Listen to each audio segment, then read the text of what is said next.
KOFO, your sports source for East Central Kansas on 103.7 FM, 1220, and KOFO.com welcomes you to the Wise Guys Construction Braves pregame show. Whether it's residential, commercial, or restoration construction you need, be wise. Call Wise Guys Construction in Ottawa at 785-229-5651. Now for a preview of this OU Braves sports broadcast, here's Luke Queen.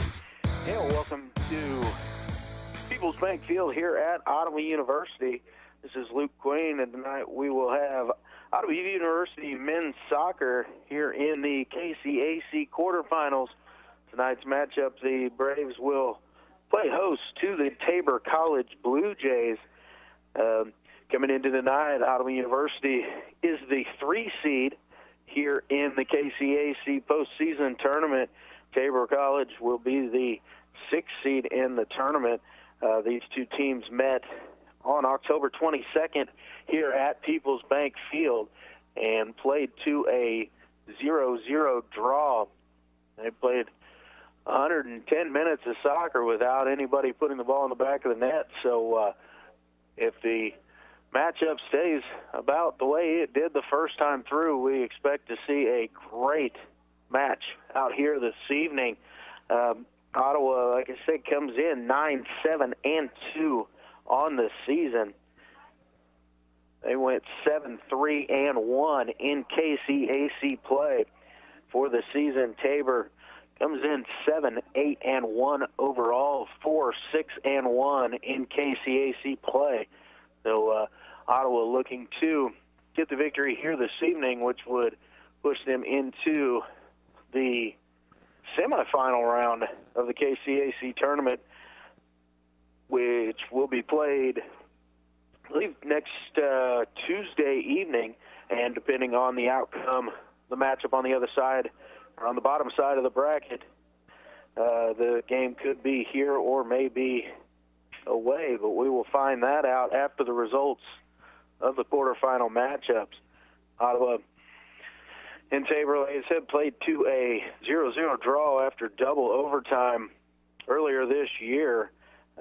Ottawa has come in, and they are 4-1-1 in their last 6 matches, all the way back to October 14th, where they defeated Bethany College 5-2, beat Kansas Wesleyan 1-0. The tie was with Tabor.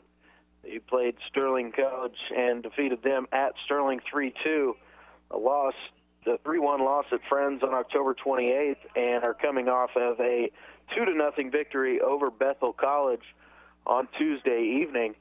So Ottawa looking to continue their winning ways here this evening over the Blue Jays. We're going to take a quick timeout, send you back to the studio. You're listening to the Wise Guys Construction Ottawa University Braves pregame show on 1220 AM and 103.7 FM. This is Luke Queen, KOFO Sports. Scott Schultz of Comfort Care Homes on the renovation of their facility in Ottawa, completed by Wise Guys Construction. Bill and Jason managed the project. They basically handled all the external communication with all the different parties, and it was a very smooth process. I was extremely satisfied. We've received nothing but compliments on the home, and just really glad to have them involved. But I think Wise Guys is one of the leading construction firms in Ottawa. Be wise. Call Wise Guys Construction, 785-229-5651. Want to sit front row and see the Chiefs play at Arrowhead Stadium? KOFO and McCoy's Furniture Loft want to send you. All you need to do is stop by Furniture Loft on Main Street in Osage City and register. You and a friend could be sitting front row to watch a Chiefs game. Only 1 win per person per season. KOFO and McCoy's Furniture Loft employees and their households are not eligible to win. No purchase is necessary. The next Chiefs ticket giveaway is for the Buffalo Bills game November 26th. We'll announce the winner November 20th during the Brad Howard Early Morning Show. Yeah, welcome back to the Wise Guys Construction Ottawa University Braves pregame show here on 1220 AM and 103.7 FM. This is Luke Queen bringing you Ottawa University men's soccer action this evening in KCAC quarterfinal, the tournament here, the postseason tournament of the KCAC.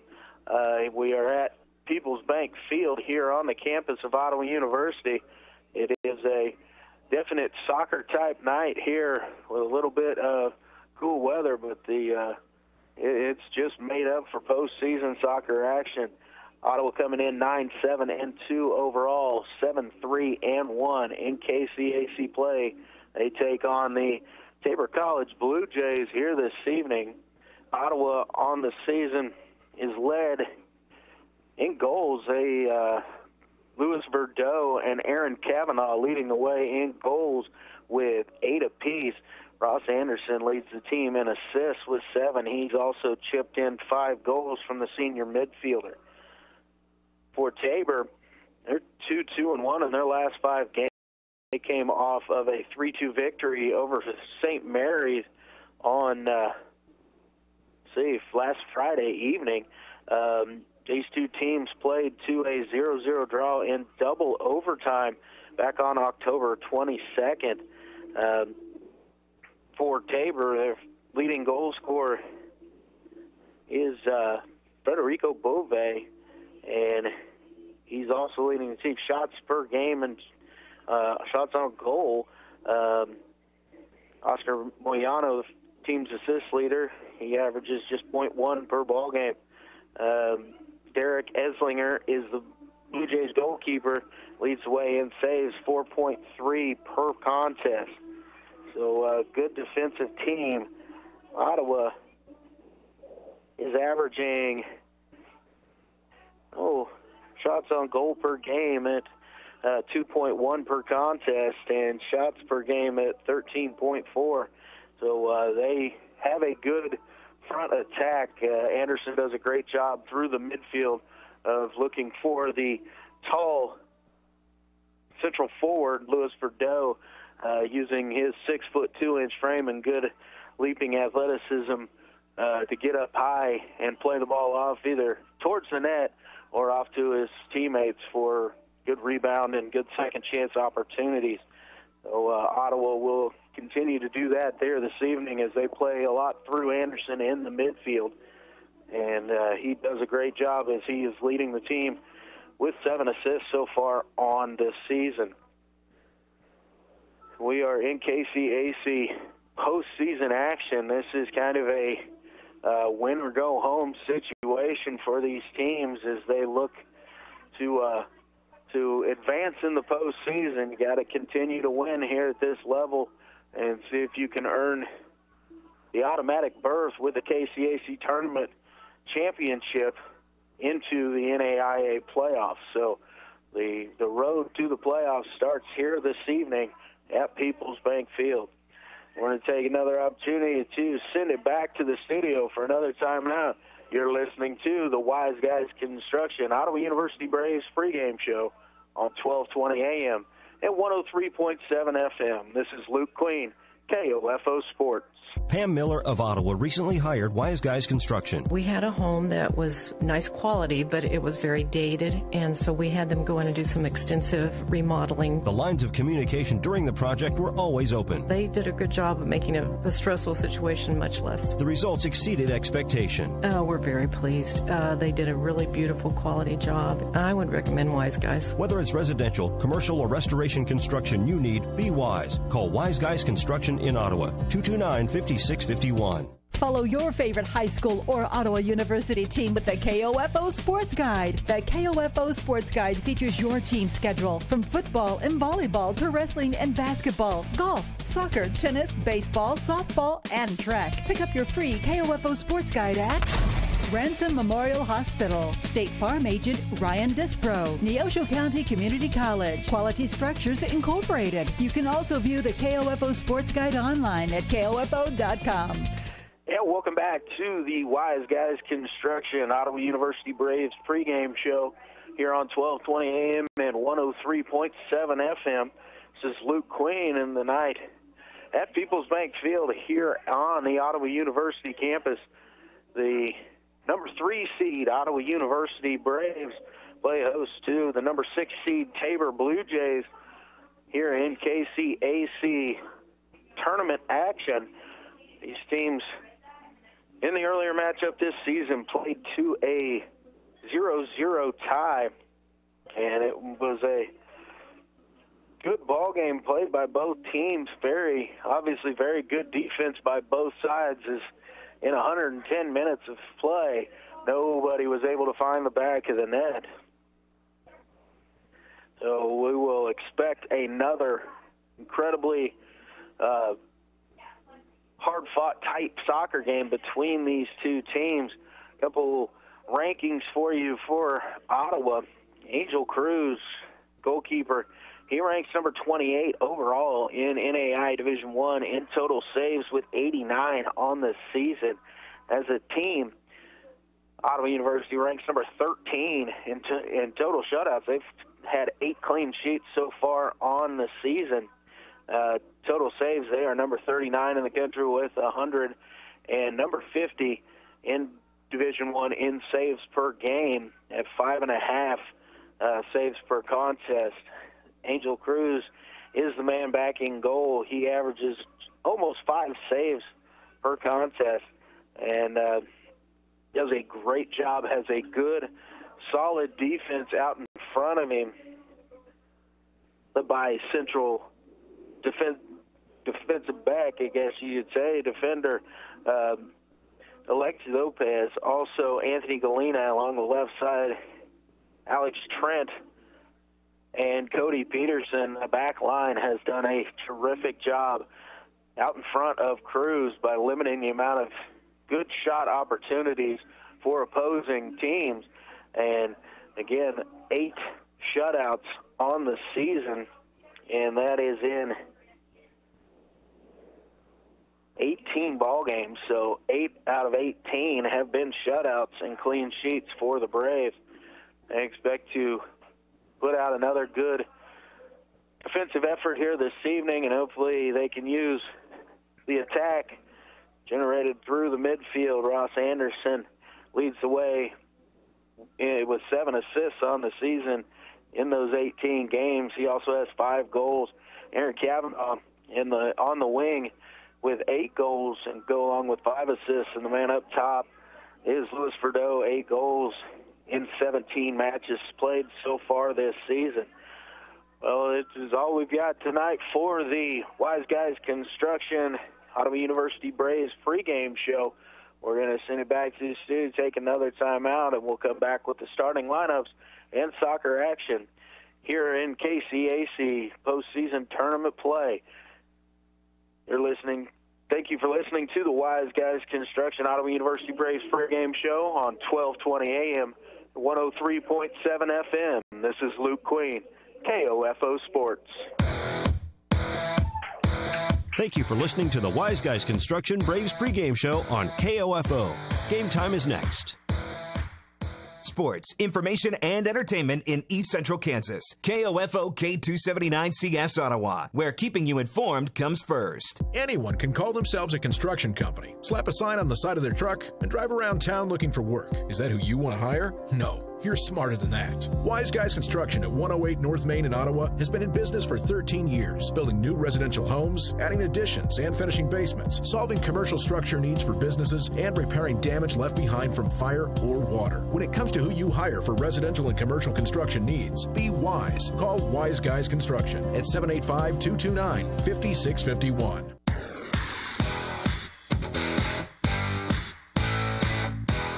KOFO, your sports source for East Central Kansas, welcomes you to this Ottawa University Braves sports broadcast on 103.7 FM. Also heard on 1220 and KOFO.com. Brought to you by Kansas State Bank, Adamson Brothers, CarStar, Wise Guys Construction, Quality Structures Incorporated, and by Maxwell Chiropractic, Modern Woodman Agent Dale Pearson, Dr. Richard Hale DDS, Dingle & Son Mortuary, the Ottawa Herald, also by People's Bank, Lamb Roberts Funeral Home, Dials Construction, State Farm Agent Ryan Dispro, Sutton's Jewelry. This Brave Sports broadcast is also being brought to you by Advantage Electric, Ransom Memorial Hospital, the Ottawa Recreation Commission, Kramer Pharmacy, and by Cosentino's Price Chopper, Messenger's Home Furnishings, Ottawa University, and Bob Allen Ford. Now it's game time. Let's rejoin KOFO's Luke Queen for this Ottawa University sports broadcast. And welcome everybody to tonight's Ottawa University Men's Braves soccer broadcast here. This is Luke Queen, and I am at People's Bank Field here on the campus of Ottawa University, where the Braves will play host to the Tabor College Blue Jays. Ottawa received the 3 seed in the KCAC postseason tournament. Tabor, the 6th seed here this evening. We'll go through the starting lineups for the visitors from Tabor. Their goalkeeper, a 6-foot junior from Santa Clara, California, Derek Eslinger. That defender, number 55, a 5'6 junior from Perry, Iowa, is Cameron Martinez. Another defender, 5'8 junior from Bakersfield, California, Benicio Herrera. A 5'8 junior from Bogota, Colombia, is Oscar Moyano. A 5'8 freshman from Holden, Missouri, Austin Meads. And a 5'7 senior from Camarillo, California, is Quentin Francis.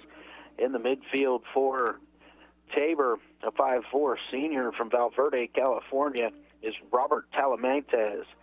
And also in the midfield, from a 6-foot sophomore from Larkspur, Colorado, Michael Colley III.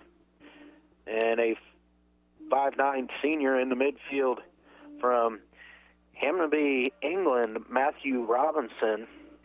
And also in the midfield, a 5'11 sophomore from Sao Paulo, Brazil, Igor Granja.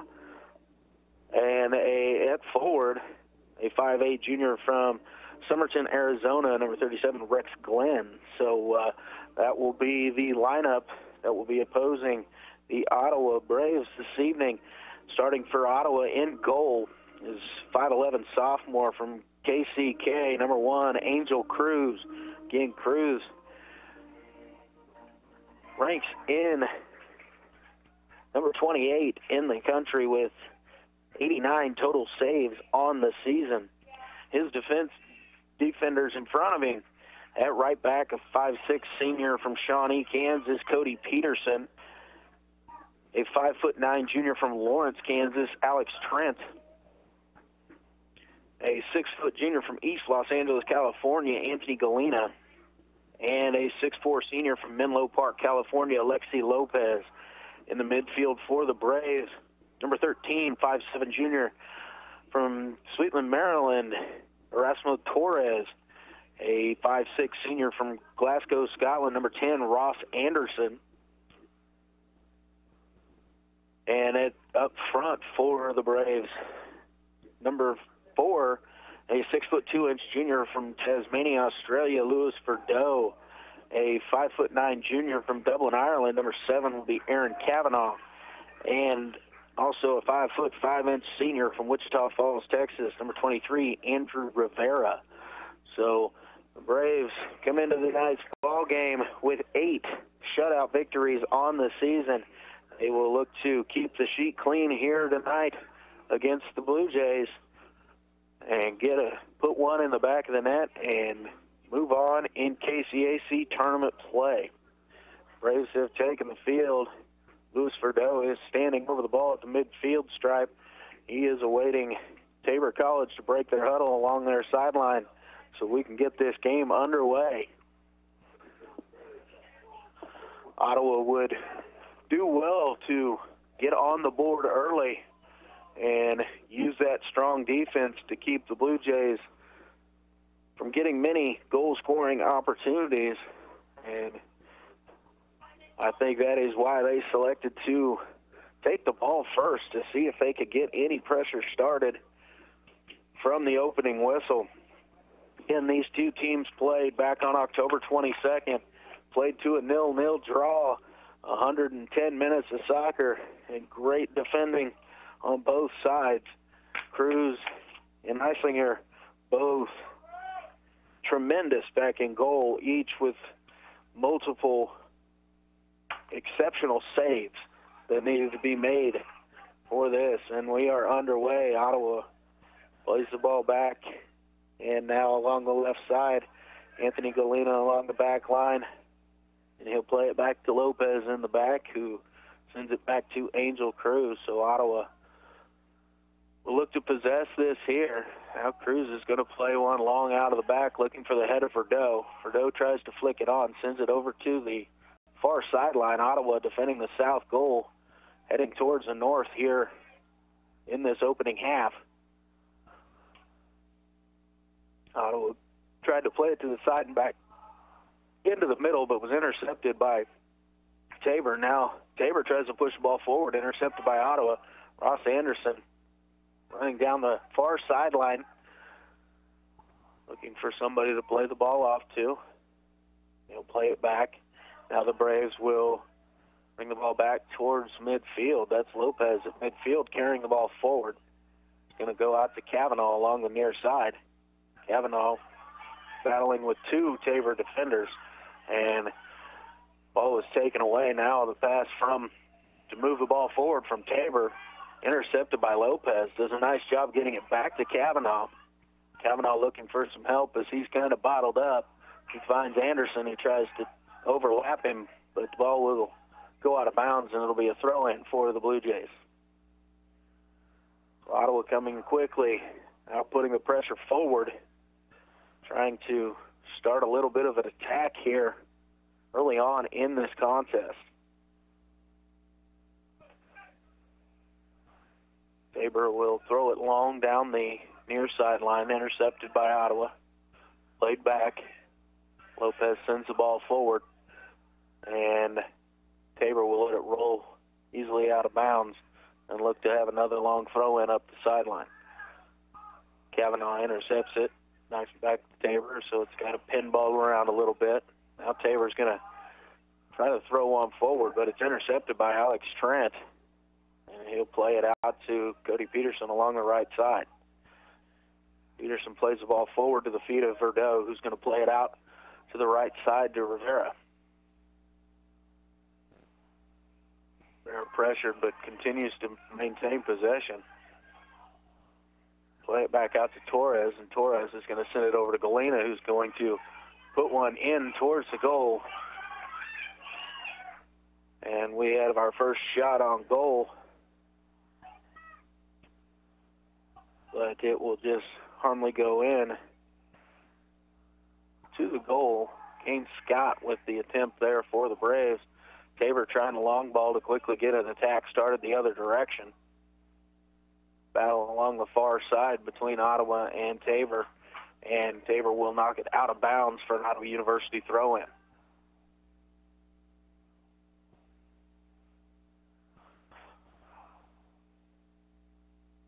Ottawa throws it in, looking to flick the ball a little bit deeper. Luis Verdeaux comes over, and he's got it. He'll play it out towards the near side to Anthony Galena. Galena will bring it up to Kavanaugh. Now back to Galena as Ottawa looks to move some people up front, see what kind of attack they can get set up.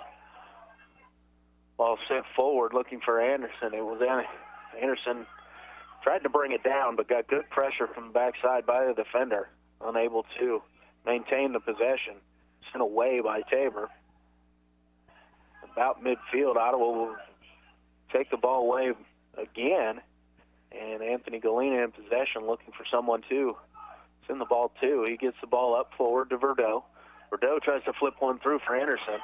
Defender stepped away, but Anderson takes it right back, and we have got a foul just outside the box, possibly. Depending on where this is called, we are looking for he was trying to get a penalty kick there, and it was inside the box. We are going to have a penalty kick here in just the 5th minute of action. Ross Anderson was taken down inside the box after he took that ball from the defender.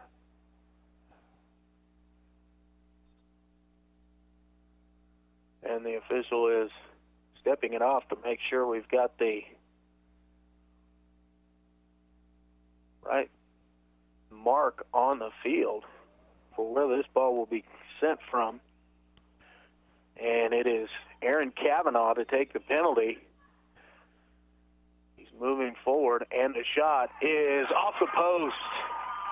He tried to keep the ball low and go off inside the left post, but was just a little wide. So opportunity missed there for the Braves here early in this ball game to get on the board. Eislinger, the goalkeeper for Tabor, dove to his left. The ball went opposite of him to his right and missed the post and went harmlessly out of bounds for the goal kick. Ottawa had a good opportunity there to get on top early, but just unable to capitalize. Now Ottawa putting pressure up forward, and Tabor will just have to push the ball out of bounds for an Ottawa University throw-in deep in the Blue Jays' defensive third. Anthony Galena coming up to take the throw. He's going to flip it in, looking for Louis Verdeau. Verdeau heads it down towards the middle, but it's intercepted by Tabor, and now Tabor looks to go on the counterattack, but unable to get the ball to midfield, intercepted by Ottawa, and now Tabor was going to slow it down along the far side. Ottawa, that puts them at 2 for 4, only 50% so far on this season in in penalty kick opportunities. That was their 4th one of the year, but only 2 of them have found the back of the net so far. Tabor controls along the far side, intercepted now by Ottawa and sent away, but back to the Tabor central defender. They're going to try and send one through quickly, but nobody there to get on the end of that. And Angel Cruz takes the ball down with his feet. He'll let the Ottawa team shift forward, and now he's going to punt it away. Not the best punt for Cruz, but one initially by Ottawa. Cody Peterson did a nice job to go up and bring that down. Rasmus Torres going for that, trying to send it back forward. We're going to have a foul on Tabor College as they were unable to get to the ball. Torres took a shoot to the thigh area, but he stayed down momentarily. He's up, moving around pretty well, walking it off gingerly there. Lena's going to send one long there. Flipped over towards this near corner. Verdeau putting pressure on Tabor, and Tabor will just usher the ball out of bounds, so it'll be another Ottawa University throw-in in the attacking third for the Braves. Going in here along the near side to take the throw. He's throwing it long, looking for the head of Verdeau. Verdeau gets ahead to it, and it went through. Ottawa got a turn and a shot on goal, but there again, too, it was right into the belly of Eislinger, who has taken care of everything so far. Ottawa doing a good job of getting good opportunities, just have yet to find the back of the net here early on in this match.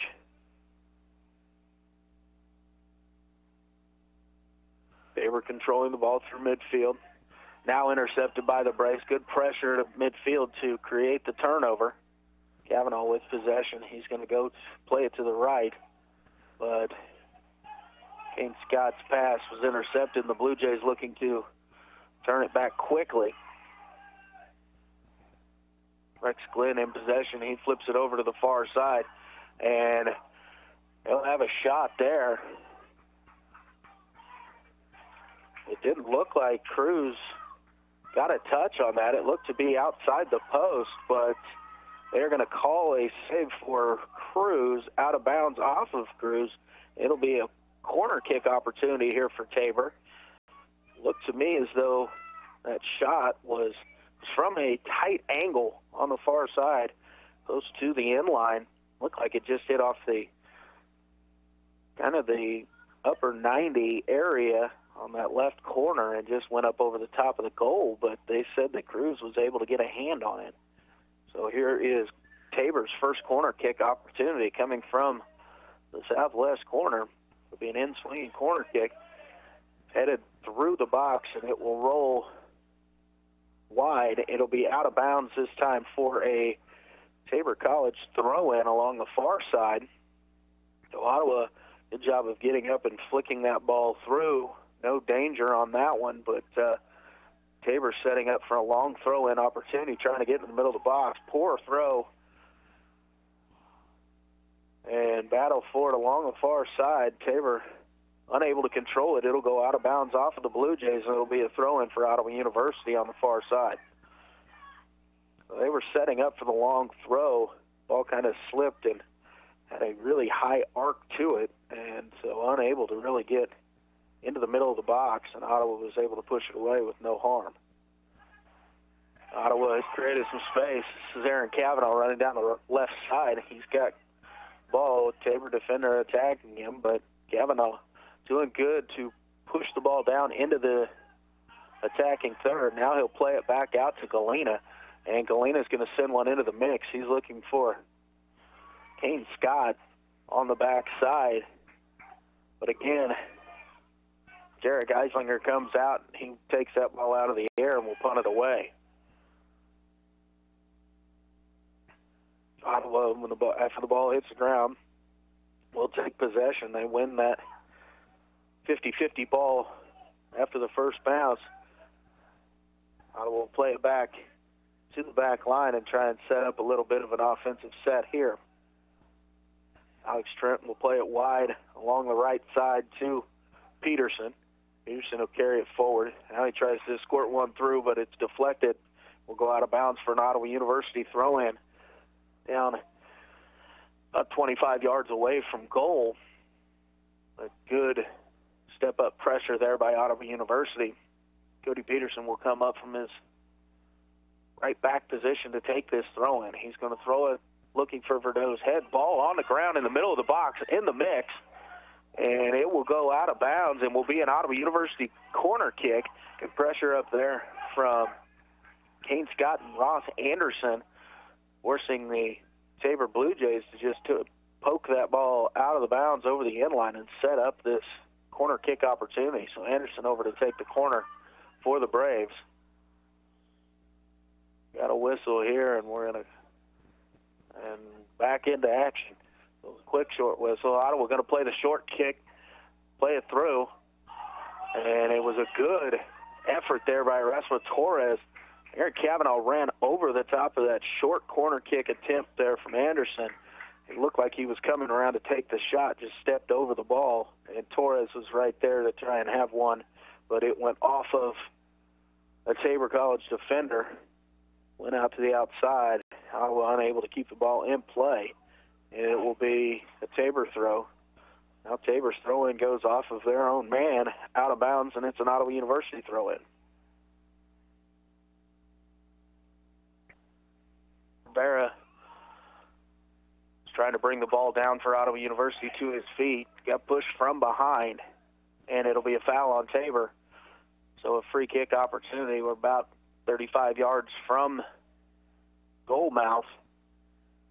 In fact, Anderson's going to set this up as if it was a corner kick. Send it up into the middle. He finds Alexi Lopez, but unable to get his head, get it directed towards goal. Went off of his forehead. He was just unable to get the turn on that ball, and it will roll out of bounds, throw in for Tabor College. Now we're going to have a little push in the back there on Ottawa, so it'll set up a free kick opportunity here for Tabor, but back in their defensive third. So this will be just a long ball sent forward up into the mix. Not really anybody there for Tabor.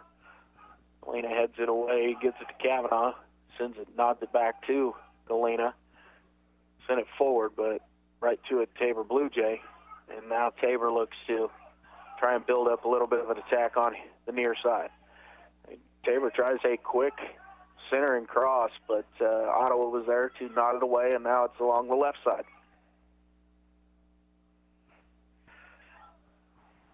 Tabor bringing the ball down in the middle. They'll send it out to the left. Another centering pass with nobody able to get on the end of it except for Ottawa University. Now Erasmo Torres brings the ball down. He's going to send it out to Cavanaugh. Back to Torres, and now Galena. Galena will send the ball forward. Just a little bit too much on that, but brought down now by Ross Anderson. Anderson going to flick it forward. He's looking for Louis Verdot.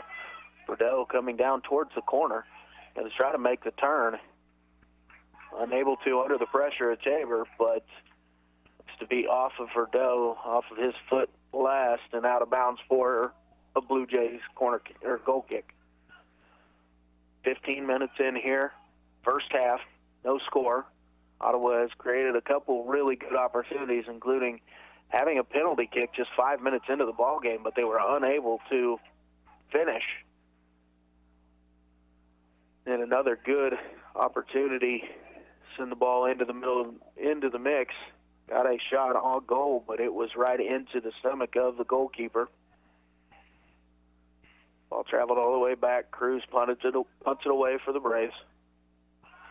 Both teams are battling, and we're going to have a foul, and it'll be on Alex Trent.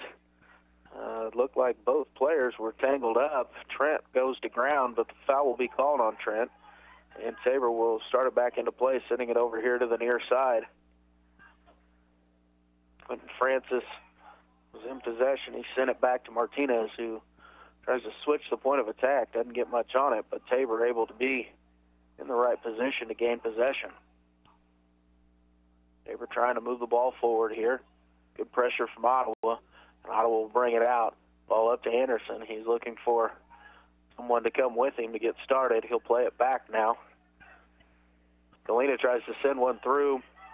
Intercepted by Tabor. Tabor kind of on a little bit of a run here, but Louis Verdeaux comes back and plays the ball back to Cruz in goal. So good effort there from Louis Verdeaux to get back on defense. Wasn't much of a pressure situation, as it was Ottawa had 4 defenders back, Verdeaux coming with him, and Tabor College only with 2 players up. Ottawa sends it forward now, unable to play the ball on a quick short through pass, but intercepted by the Blue Jays, who turned it back the other direction. Now Ottawa intercepts a Tabor pass. A lot of passes going forward have been just unable to find their target. Ottawa tries to switch the field over here to Kavanaugh along the near side, but unable to make a connection, and the ball goes out of bounds for a Tabor College throw-in. A couple substitutions coming in here for Tabor. David Reyes and Manuel Amador checking into the ball game.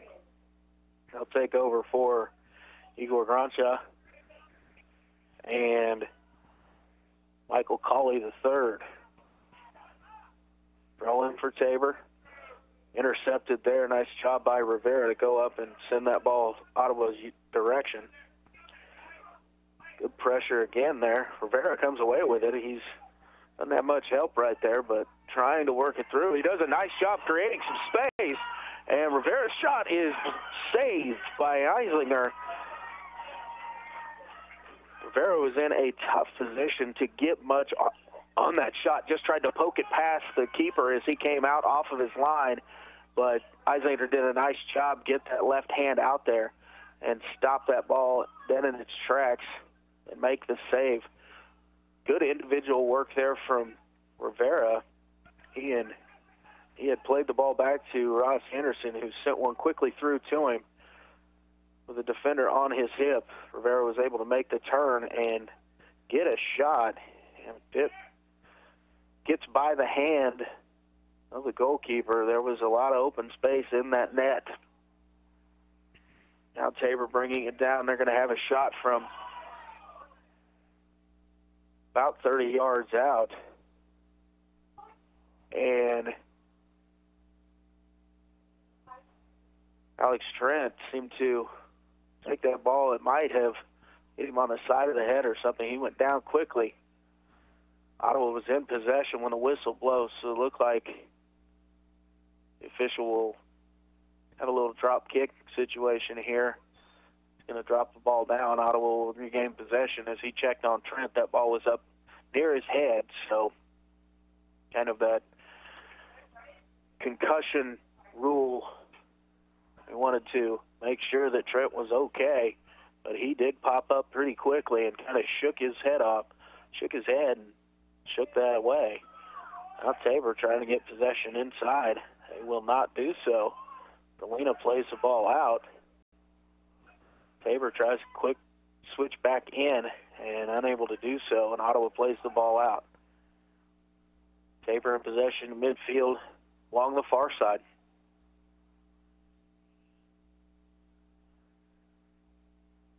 Tabor now plays the ball back deep.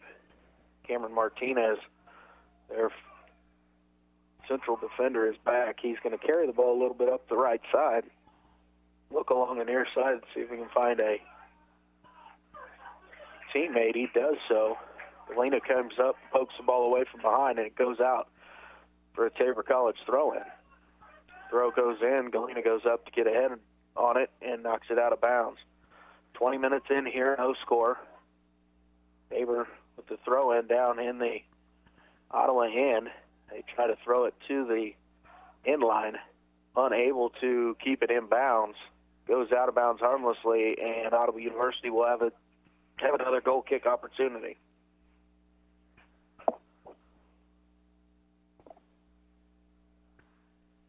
Cruz waiting for his teammates to get up the field a little bit. Usually on these, they look for the head of Louis Bordeaux, see if he can get a flick on. This time it didn't quite get to him. Torres tried to get it through. Ottawa finds a little bit of an angle and sent the ball forward towards Rivera.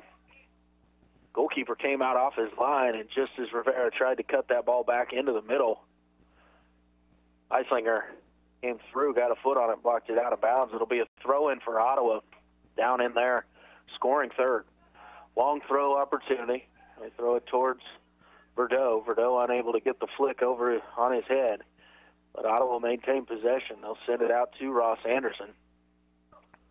Anderson sent it into the middle, but sent away by Tabor. Now Tabor sprinting out, looking to get a counter attack opportunity here. The Ottawa Braves defense does a good job of getting back and getting their shape and settling that opportunity. So Tabor will play it back across midfield, and they're going to hold it a little bit in their defensive backfield.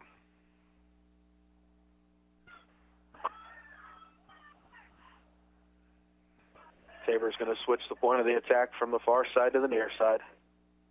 Now they're going to play it forward. Nobody there except for Anthony Galena of Ottawa. Galena flips it forward, looking for Bordeaux. Tabor steps in front of it, and now we'll push it, just send it out of bounds. Ottawa University throw-in again down in there, attacking third. So good job as Tabor pushed forward when they played that ball through. Galena stepped forward. Bordeaux immediately turned and ran towards goal. Galena played it forward, but Tabor was there to step in the way. Galena's throw, flicked on by Bordeaux. Rivera tried to get ahead to it and send it towards goal. It was a little off, but Eislinger came off his line and will take the ball and look to punt it away again. Big punt this time from Eislinger. Brought down. Cody Peterson sends it away for Ottawa. Back out across midfield. And it being nodded each direction. And Tabor will gain possession down at their feet along the left side. Blue Jays looking to build something along the far sideline.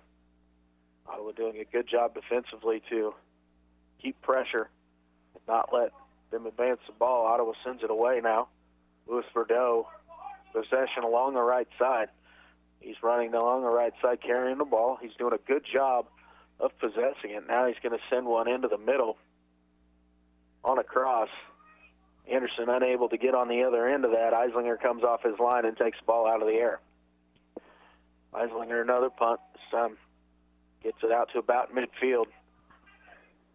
Torres sends it out to the near side for Ottawa. Kavanaugh battling along the near side with Francis of Tabor. Francis will just play it back to Martinez in the back line. No high pressure here from the Braves, so Martinez plays it back to Eislinger. Comes right back to Martinez. And Martinez will look for a long ball down, brought down by Alex Trent of Ottawa. Cody Peterson possesses it, sent it forward to Kane Scott.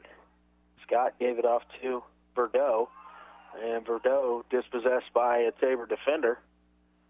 And now Tabor looks to try and build something forward.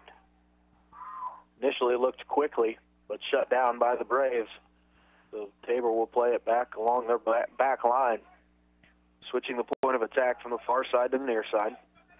Martinez will carry the ball up the sideline just a little bit.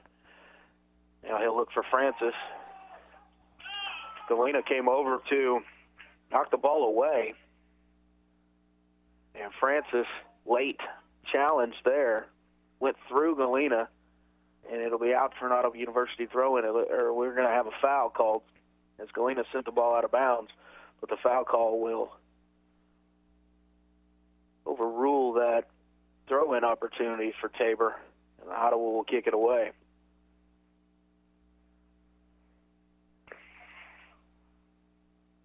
Galena set to kick it away. Sends one long. Again looking for Louis Verdeaux. It's over the top of him. Rivera again tries to flip it over the defense and outrun him, but Eislinger again comes up off his line, and he'll take the ball out of the air. He'll throw it out to the left side, where Tabor will start to try and build something along the left side. Now Tabor sending a bunch of people forward. Ottawa, the ball gets back to the end, and Lopez will just head the ball across the end line, and this will be another corner kick opportunity here for the Blue Jays. Tabor takes it quickly. It'll be a short corner. They're still along the far side. Centering pass is deflected and now sent out of bounds by Ottawa again, so another Tabor College throw-in. Another couple substitutions coming in for Tabor. Jeremy Crable enters the ball game. He's going to replace Matthew Robinson. And number 29, Federico Bove, also entering the ball game, and he'll take over for Austin Meads. We have an out-swinging corner kick here, played low and hard, and sent away immediately by the Braves defenders. Nobody back there for Ottawa as they had everybody back. And it'll be out for a goal kick. Galena did a nice job of sliding in and shielding that ball off. Tabor unable to get on the end of that. Ottawa had everybody back in the box on that corner kick opportunity, so when they cleared it off the line, there were three Tabor defenders standing back at midfield. They immediately tried to send a long one into the middle of the box, but nobody able to be there as Galena just shielded the ball out of bounds, and it'll be a goal kick here for Angel Cruz of Ottawa. Cruz's corner is brought down by Tabor. Battle for it in the middle, and it'll be a foul on Ottawa. Good pressure, but just a little bit too much of the foot there of the player in possession of the ball. He went to ground. Ottawa will be called for the foul. Tabor, quick restart. Doesn't go forward very quickly. Now the little bit of pressure from Ross Anderson, about 40 yards out. Tabor will switch it from the near side to the far side of the field again, looking for a different angle of attack. Good pressure from Ottawa, and sent out wide. Ottawa tried to go down the line. Kane Scott, his pass went out of bounds off of Tabor College, so Ottawa throw. Ottawa tried a quick throw over the top, intercepted by Tabor. Tabor bringing it back down. Now they try to send one through, intercepted by Ottawa. So a lot, again, just change the angle of attack and then kind of sending a long ball forward is what both of these teams have been doing so far. Ottawa probably has connected on more passes so far, at least passes that created opportunities, but Tabor pushes the ball forward and sent away by Ottawa. On the far side, Tabor gains possession again, and this time they will just send the ball back to the goalkeeper, Eislinger, who will play it out to his defenders. Bordeaux, the only Brave up there applying any pressure. Everybody else hanging back just a little bit.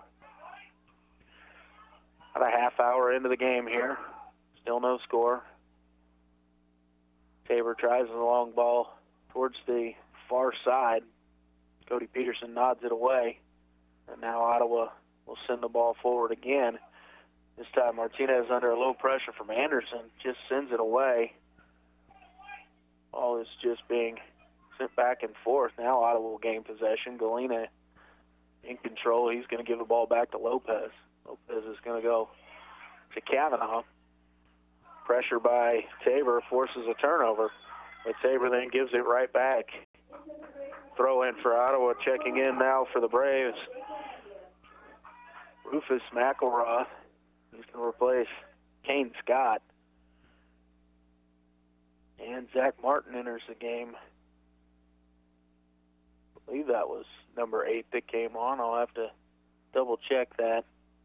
Erasmo Torres subbed out for. First substitutions here for the Braves this evening. Throw in towards Bordeaux. Bordeaux unable to get the flick to move the ball forward. It goes out of bounds, and it'll be a Tabor College throw-in. Galena steps in, nods away the Tabor throw towards the middle of the field. Tabor will gain possession here. They're going to try to work along the far sideline. Shut down by the Braves, so Tabor will bring it back, and now they're going to look to switch the point of attack over here to the near side. Good job by Anthony Galena to step up and intercept the pass. Now it's Galena, Bordeaux, and Anderson going through. Anderson tries to find Bordeaux, but his pass was just a little heavy. Eislinger picks it up easily. He came out off of his line, and Tabor looks to turn it right back around. Going the other direction, intercepted by Ottawa. Turnover, and the Braves are in possession again. Kavanaugh will leave it off for Galena. Anthony Galena sends it forward. Bordeaux trying to get a touch on it, unable to. And Martinez takes it away for Tabor College. Tabor trying to build something up here along the right side. Reyes tried to pass that ball down towards the box, intercepted by Galena, knocked out of bounds, so it'll be a throw in Tabor College. Tabor, when they do take that ball away, they look to set up a quick counterattack here. Throw in is knocked back out of bounds. Francis tried to keep that ball in for Tabor.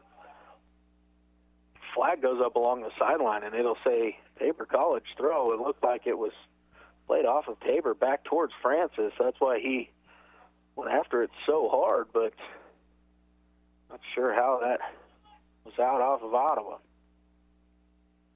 Now ball coming through, out of bounds for a goal kick.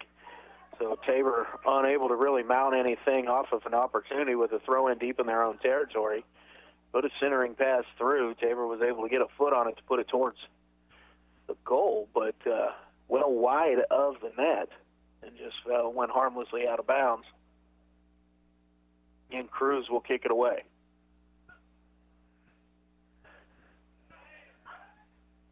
A lot of jersey there being held in the middle, and no call on the play.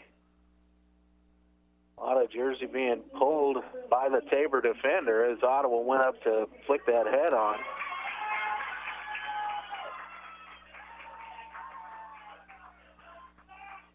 A couple more substitutions coming on here for the Braves. Just under 11 and a half minutes remaining here in the first half of a 0-0 ball game. Again, these teams played for 110 minutes earlier this season without a goal. Tabor sends the ball forward. Cruz off of his line and collects that ball easily. He'll kick it away punt it away for the Braves.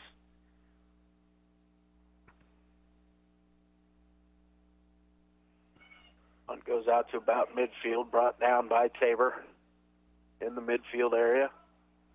They play it back, and they're going to hold it along the backside. Now they send it up into the middle again. Now along the near side to Francis. Francis will play it back to Anthony Sanders, who checks into the ball game for Tabor. Back to Francis, who tried to go down the line, but intercepted by Kavanaugh. Now Kavanaugh battling for it with a couple Tabor College defenders and out of bounds for an Ottawa University throw-in. Christian Angelou will check in for the Braves here for quite possibly the last 10 minutes here of this half. So we've played 145 minutes between these two teams so far this season. Nobody has been able to find the back of the net yet. I was throw-in, unable to be controlled by Tabor. Out of bounds again. Another throw-in opportunity here for the Braves. Galena here along the near side at about midfield. He'll throw it down. Looks for Martin. Martin gets ahead to it. Flicks it forward. Kavanaugh will bring it down. He's going to have a shot from about 30 yards, but it is well wide right. He was trying to catch Eislinger napping just a little bit, who was just off his line, standing at about the 6-yard box, but Kavanaugh unable to get a strike on goal with that one. It was a good thought if he was able to direct it correctly. Would have been a very difficult save situation. Tabor tries to send it forward quickly, but Anthony Galena is there to intercept and turn the ball around and send it back forward for Ottawa. Tabor letting the ball run back. Now they're going to play it up to Francis along the sideline. He is unable to maintain control of that ball, and it'll go out of bounds for an Ottawa University throw.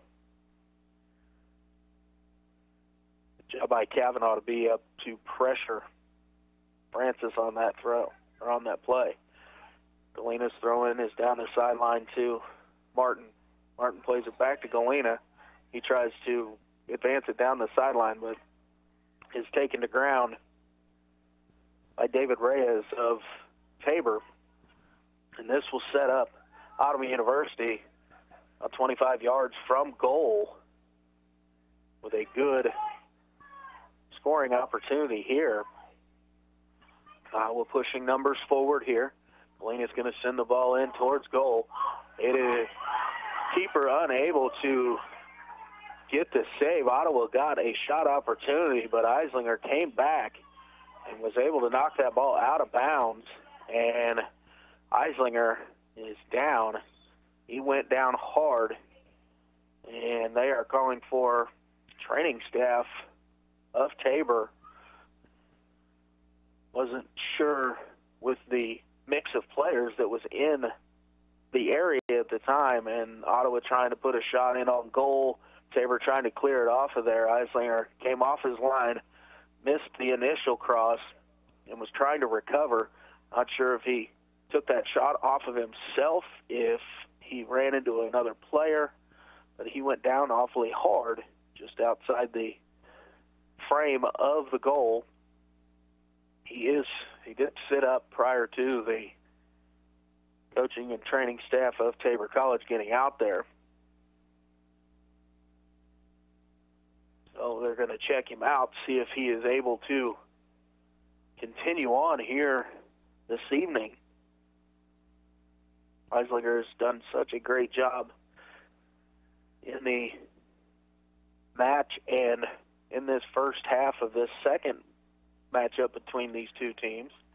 Now Eislinger is to his feet. Coaching staff is still standing with him. So they're going to, I'm sure, with the way Eislinger has played, he is the number one goalkeeper for the Blue Jays, so I'm sure he's wanting to stay in this ball game. This is postseason play, so like I said before we started, this is kind of a win or go home situation for both of these teams, as they are fighting here in the tournament for the automatic berth into the NAIA playoffs. And it's out for an Ottawa University corner kick this time.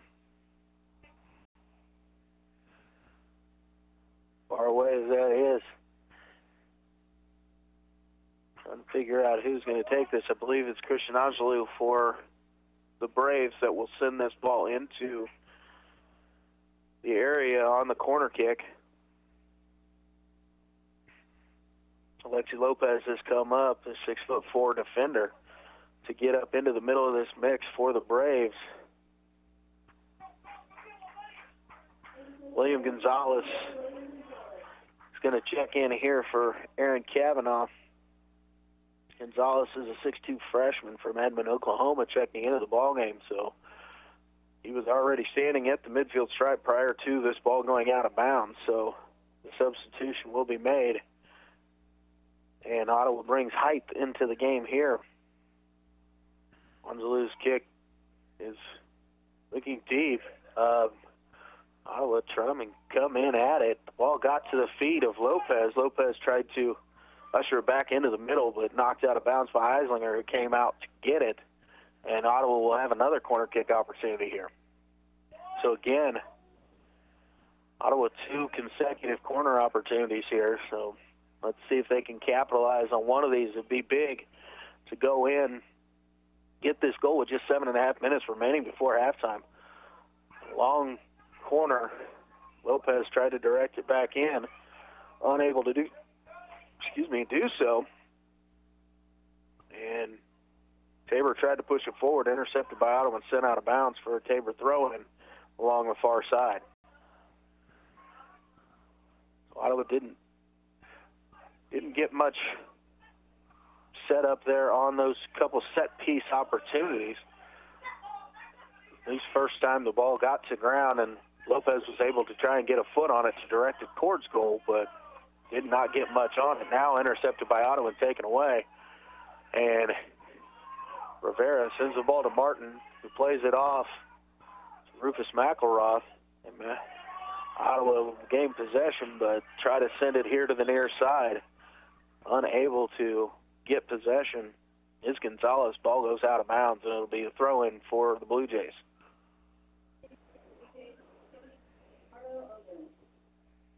Leonardo Ono will check in here, replacing Manuel Amador for Tabor.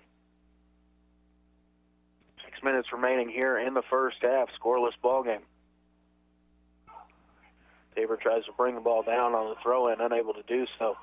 Taken away by Angelou of Ottawa. Played it up to Martin, who tried to send it through. Martin was pushed from behind, and the foul will be called on the Blue Jays. About 45 yards from goal, and Galena comes up to take this, and he's going to send it towards the middle. So Ottawa putting their numbers up at the 18-yard box. See if they can get anything on this, and Galena's kick goes in. Angelou flicks it forward. Gonzalez battling for it. Tabor tries to play it away. It's Angelou that was able to get to it. He'll send it in looking for Martin, but Eislinger again comes out off of his line, and he'll take the ball out of the air. Ottawa unable to get a good strike on goal in that situation again. But definitely the Braves have created the better opportunities so far this evening, just unable to find the back of the net. Again, Tabor tried to take possession of the ball in their attacking half. Angelou stepped in and took it away and then was fouled from behind, so Ottawa has possession here on the south side of midfield. We'll look to maybe quite possibly play it long. Alexi Lopez going to send it up there. Martin trying to go up and get ahead on it, flick it in. Tabor knocks it away. Ball is coming out, and Tabor trying to advance it quickly down the near side. But Anthony Galena comes through. Nice sliding challenge, knocked the ball away, out of bounds for a Tabor throw-in, allowing the Braves defense to reset and get back on D. Now Ottawa will clear it away off the line. Ottawa in possession in the middle of the field. Angelou crosses midfield. He's going to try and flick one forward, but unable to get over the head of the defenders. Galena brings it down to Gonzalez. Ottawa will play it back to Lopez and then over to Alex Trent.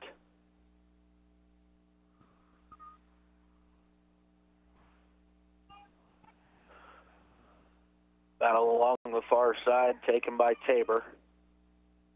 They look to move the ball forward. Now they're going to slow it down, and here's the play through. Unable to get on the end of it, and Ottawa will take over. Valdivia battling with a Tabor College defender, and the battle will turn into a foul on Ottawa University. Jose Valdivia was challenged from behind. The ball was poked away momentarily, and as the two players went for it, Valdivia must have been in that position and committed the foul. This will set up Tabor from about 45 yards away from goal. They're going to also probably try and send one in long here. Angel Cruz is usually up to the challenge of these. Ottawa defenders head the ball down.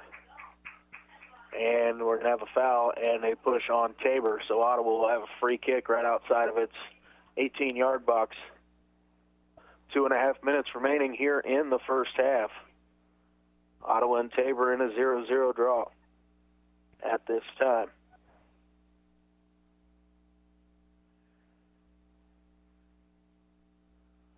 Cruz sends the kick away. Ottawa flicked it forward. Martin in possession now, sends it out to Gonzalez. Martin makes a run to the side, but Gonzalez unable to get the ball to him. Now Galena in possession, and he'll flick it forward. Martin does a good job of keeping the ball in bounds. Now he's going to battle to try and keep it in from going out for a goal kick. Unable to do so, and it is out for another Tabor College goal kick. Good individual effort there by Martin as he was trying to be shielded off by Martinez, the central defender for Tabor, but just unable to direct that effort towards the goal in any way, see if he could find a teammate to get on the end of it. Goal kick comes out, battled for in the middle, and we're going to have a foul on Alexi Lopez, and Ove of Tabor will be credited with the Academy Award there for Best Actor so far on the evening. Not much contact, but did a pirouette 360 in the air, went to ground, and drew the foul call. Tabor plays it in, headed down and away by Ottawa University. Good job there by the Braves defense on that Blue Jays set piece. And Tabor will send the ball all the way back to Eislinger, and now they're going to try and rebuild something here. Again, they just play a long ball forward. Lopez is there. Ottawa will regain possession. Ottawa tries a long pass forward, looking for Rivera. Now Martin in possession is fouled by Tabor just across midfield, so Ottawa set something up here. We've got 8 seconds left, and we've got to have a yellow card caution come out against Tabor with 6 seconds remaining. Ottawa now going to send everybody forward as this booking will stop the clock. So it gives Ottawa the opportunity to send everybody forward as the official writes down the caution in the book. So when he restarts it, Ottawa will be able to send the ball directly in. And here we go, 5. Ottawa flicks it into the middle, and it is into the arms of Eislinger of Tabor. And the opportunity is thwarted short there for the Braves. So we have reached halftime here at Peoples Bank Field at Ottawa University, where Ottawa and Tabor have played to a 0-0 tie here at halftime. So stick with me here for the Vintage Electric halftime show. This is Luke Queen. You are listening to Ottawa University Braves Soccer on 1220 AM and 103.7 FM. This is Luke Queen, KOFO Sports. The Ottawa Shopper has a new look with new features. Never miss your favorite TV show with the TV Guides. Find area church times and the popular Kids Talk About God column on the church pages, and get useful employment tips from our weekly Q&A advice column. Call 242-4700 to get your Franklin County address added to our subscription list for free, or pick up the Ottawa Shopper at multiple racks around town. That's 242-4700. Sports, information, and entertainment in East Central Kansas. KOFO K279CS Ottawa, where keeping you informed comes first. Fast savings, fast service, and we will beat your best price on tires guaranteed. That's the Quick Lane Tire and Auto Center at Bob Allen Ford. Save big now on tires with rebates up to $140 on these top brands: Goodyear, Pirelli, Bridgestone, Yokohama, and Hankook. Quick Lane, it's for all cars: Ford, Honda, Chevy, Toyota, and any other car in your garage. For huge tire savings this month, visit the Quick Lane Tire and Auto Center at Bob Allen Ford in Overland Park and now Ottawa, Kansas. It's fast, convenient, and we're open 6 days a week. Messenger's Home Furnishings in South Ottawa has a huge selection of sofas, love seats, recliners, tables, and chairs. Choose from hundreds, even thousands of fabrics and wood finishes, too. Visit Messenger's Home Furnishings in Ottawa, or for more information, go to messengershomefurnishings.com. Technology, mobile banking. I totally heart my bank. Kansas State Bank. A better way to bank with community people you know. Member FDIC. Equal housing lender. Since 1944, families of Franklin County have called Dingle & Son Mortuary and Crematory in their time of need. Why? Because of the peace of mind received knowing that Dingle & Son will take charge and exceed expectations. Visit dinglemortuary.com. Ford President's Award-winning dealership, locally owned, and the lowest pricing on new Fords in Kansas City. For huge savings, visit Bob Allen Ford and choose from new 2017 Ford Escape SEs as low as $299 per month or $19,881 after the Ford rebates. How about a stylish new 2017 Ford Fusion SE as low as $279 per month or $18,500 after the Ford rebates? Shop online from 2 great locations in Overland Park at boballenford.com and now in Ottawa, Kansas at boballenfordottawa.com. Excludes taxes and fees, 75-month term with approved credit. Kramer Pharmacy, downtown Ottawa, hopes you're enjoying this KOFO sports broadcast and wishes all the area teams good luck this season. Call Kramer Pharmacy today and ask about their convenient MedSync program that allows you to have all your prescriptions filled at the same time each month. Call 242-2055. Smart Ottawa shoppers know Costantino's Price Chopper has the best rewards program in town. Only Price Chopper lets you earn points on all your purchases. Visit mypricechopper.com and start saving on food or fuel today. Shop Costantino's, your local family-owned grocer since 1948. Ransom Memorial Health is proud to support Wellsville Eagles athletics and invites you to meet Dr. Chris Koster and the staff of RMH Pediatric Care at their open house, Wednesday, November 15th from 11 to 1 at 1428 South Main, Suite 3 in Ottawa. For more information, visit ransom.org. Everyone wants an Advantage, right? So when it comes to your electric needs, how do you get one? You hire Advantage Electric. Why? You get the advantage of credible and professional crews who can get the job done, whether it's large and industrial or small and residential. You get the advantage of their years of experience and working right here in your own community. And you get the advantage of knowing that Advantage Electric will be there for you should you have problems, questions, or even a new custom lighting idea. Get the advantage. Advantage Electric, 229 North Main. Call 418-1218. Chad Bruner, Director of the Ottawa Recreation Commission. The Ottawa Recreation Commission would like to thank all of our volunteers for their service in helping with the ORC. These individuals play an important role in everything we do here. From all the ORC staff and board members, thank you.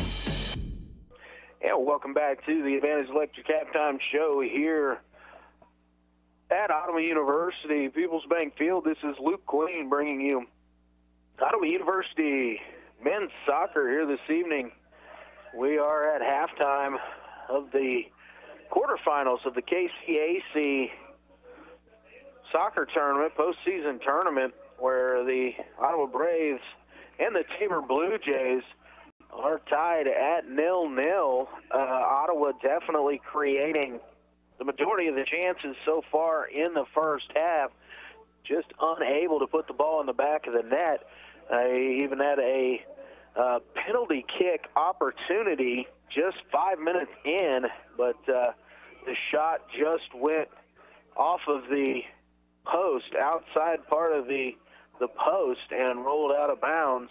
So Ottawa's definitely created these opportunities, but unable to put the ball in the back of the net so far here this evening. Ottawa came in to tonight's matchup as the 3 seed against the Blue Jays. Blue Jays came in the 6 seed. Ottawa 9-7-2 coming into this evening. Tabor 7-8-1. Ottawa was 7-3-1 in KCAC play. These two teams played to a 0-0 draw, including two overtimes played that night back here at Peoples Bank Field on October 22nd. So we played a lot of soccer between these two teams, and nobody's been able to find the back of the net. Two stingy defenses we have going here this evening. Well, we're going to take a break here on the Advantage Electric Halftime Show. You're listening to Ottawa University Braves Soccer on 1220 AM and 103.7 FM. This is Luke Queen with KOFO Sports. Kramer Pharmacy, downtown Ottawa, hopes you're enjoying this KOFO Sports broadcast and wishes all the area teams good luck this season. Call Kramer Pharmacy today and ask about their convenient MedSync program that allows you to have all your prescriptions filled at the same time each month. Call 242-2055. Ransom Memorial Health is proud to support Wellsville Eagles Athletics and invites you to meet Dr. Chris Koster and the staff of RMH Pediatric Care at their open house, Wednesday, November 15th from 11 to 1 at 1428 South Main, Suite 3 in Ottawa. For more information, visit ransom.org.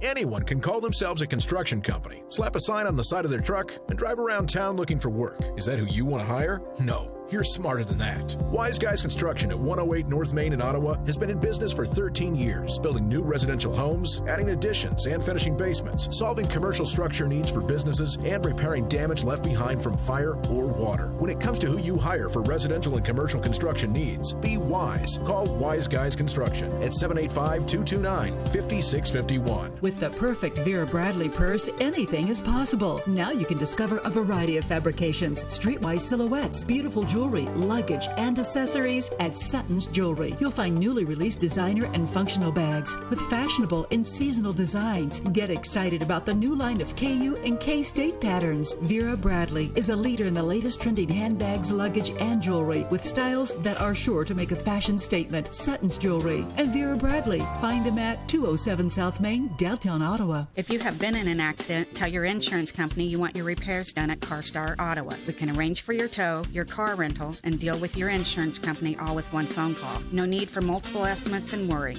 Call 242-8916. Relax. We'll take it from here.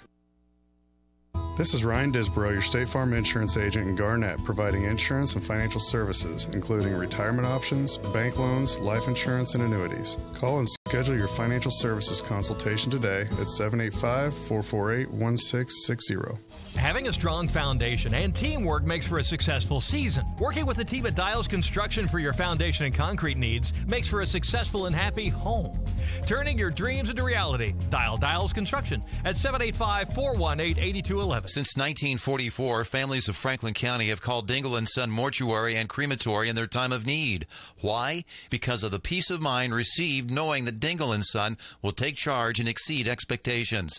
Visit dinglemortuary.com. To protect your family and plan for your financial future, get to know your Modern Woodman agent. Hello, I'm Dale Pearson, your Modern Woodman agent in Ottawa, Kansas. Call me today at 242-6566. Modern Woodman of America. Touching lives, securing futures. Quality Structures Incorporated in Richmond is proud to sponsor this KOFO Sports broadcast. They know that experience matters on the field and when it comes to your building needs. Visit qualitystructures.com and put their years of experience in constructing post-frame buildings to work for you. It's a choice many of us will be faced with. What to do when a parent, a spouse, or another loved one can no longer take care of themselves. There is an answer.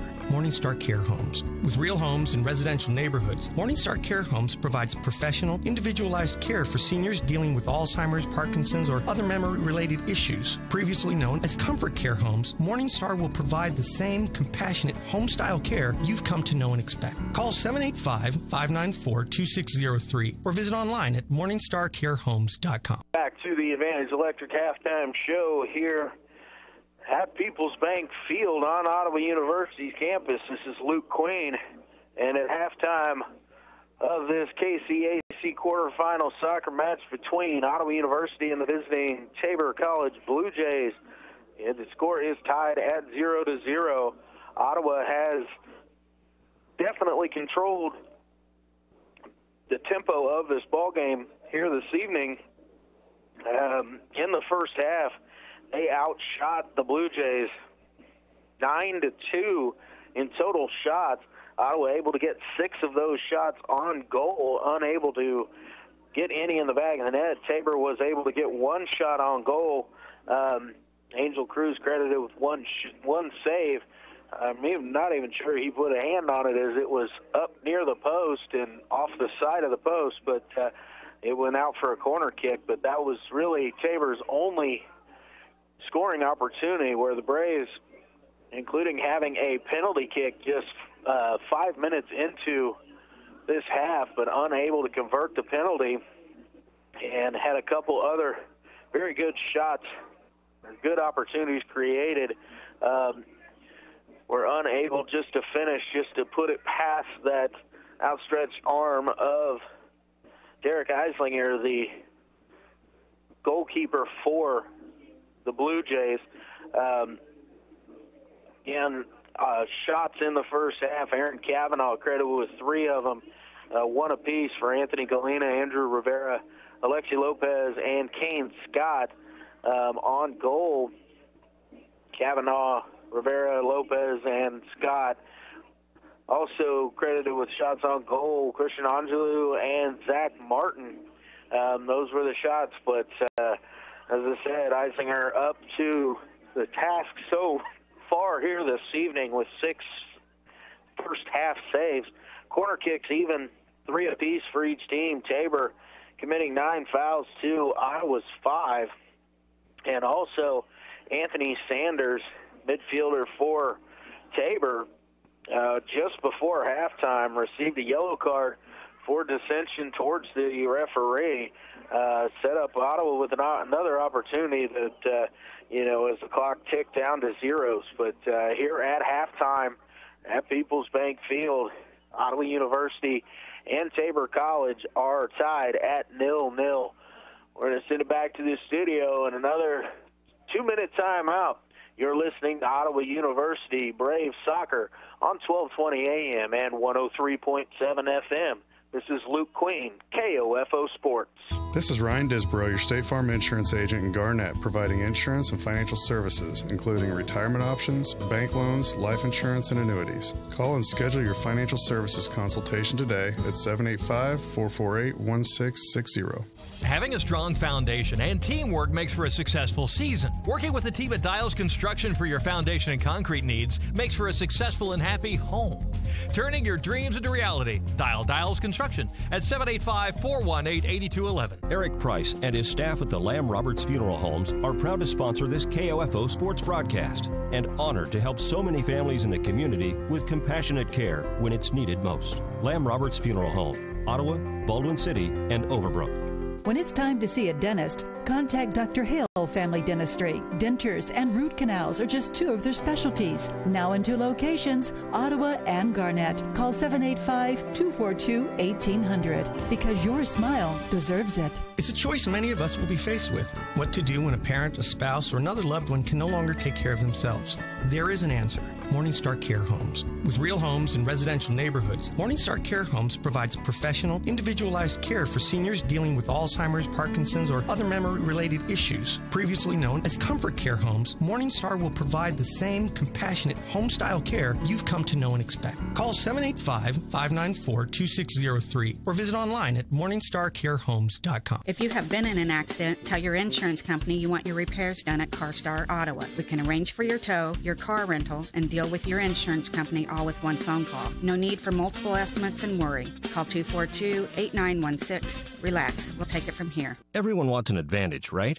So when it comes to your electric needs, how do you get one? You hire Advantage Electric. Why? You get the advantage of credible and professional crews who can get the job done, whether it's large and industrial or small and residential. You get the advantage of their years of experience and working right here in your own community. And you get the advantage of knowing that Advantage Electric will be there for you should you have problems, questions, or even a new custom lighting idea. Get the advantage. Advantage Electric, 229 North Main. Call 418-1218. There's no doubt a cold Kansas winter is headed our way. Is your heater up to the challenge? Call the pros at Adamson Brothers to make sure. 785-242-9273. Adamson Brothers Heating and Cooling, maintaining your comfort for over 30 years.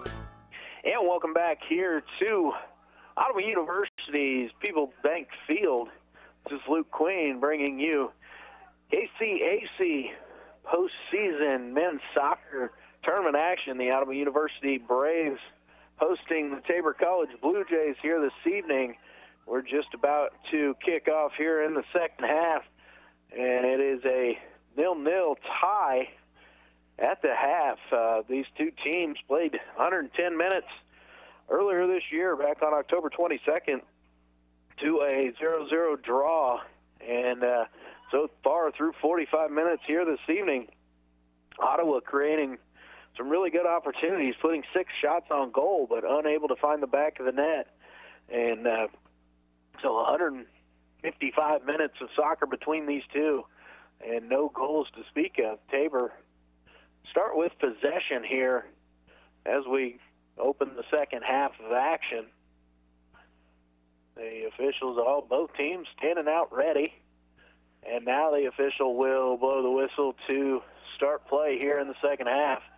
Tabor tries to quickly go play the ball back and then go up top. But Ottawa's defense was back there and definitely ready for it. Now Tabor sends a quick ball in, but it's headed away by Alexi Lopez. And Andrew Rivera cleared it out back up towards midfield. Tabor wins the header, sends it back down through. Tabor taking a shot. Good effort there from distance for Austin Meads with his left foot. Angel Cruz up to the task. He just laid out horizontally to his left, pushed that ball away, and it'll be across the end line. And Tabor on the front foot so far here in the first minute of the second half, creating an opportunity much better than what they did in the first 45 minutes. Now set up a corner kick opportunity here. Ottawa bringing numbers back, putting them in the box. In swinging corner kick goes long.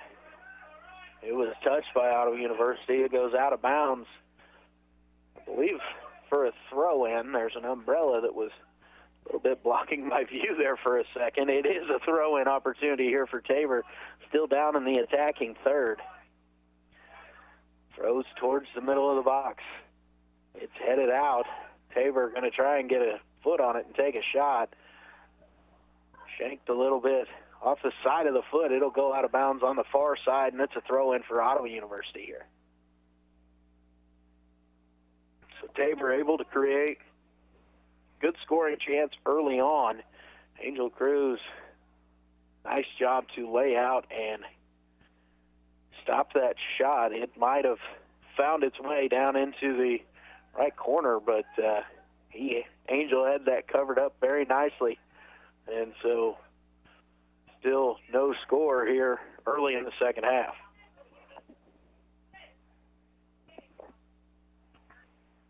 Tabor possessing the ball back. They're playing it around in the defense. Now they're going to bring it forward and going to try a little bit of a long ball. Anthony Galena defending the ball away from Tabor, and Tabor runs into Galena, knocks him down, and I will have a free kick away. Good job there shielding the ball away by Galena, and then turning it back as he got ready to send it away, was hit from behind and knocked to ground.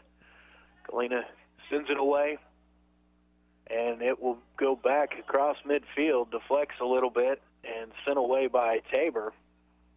Now Tabor intercepts the clearance from Ottawa, tries to send one forward, and Cruz out off his line at the edge of the 18. He'll bring that ball into his chest and look to punt it away.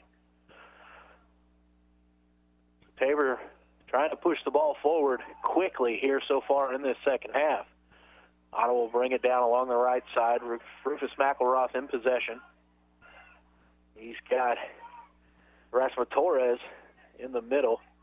Torres will bring it back to Galena. Galena's going to try up to Kavanaugh, but intercepted and sent away. Cleared deep by Tabor. Alexi Lopez will nod the ball down back to Cruz. Cruz will be able to punt this ball away again. Cruz sends it forward, flicked on by McElroth, looking for Rivera. Sorry, that was Torres, looking for Torres, unable to find him. Now Tabor in possession here along the near side. Two defenders for Ottawa putting pressure on it, and Tabor tries to go down the sideline. Cody Peterson gets his foot in there, pushes it out of bounds, and it's a throw-in for Tabor. Tabor throwing the ball in towards the middle. It gets through, but Alexi Lopez is there. He will send it towards the near side. It'll go out of bounds. It'll be another throw-in for Tabor.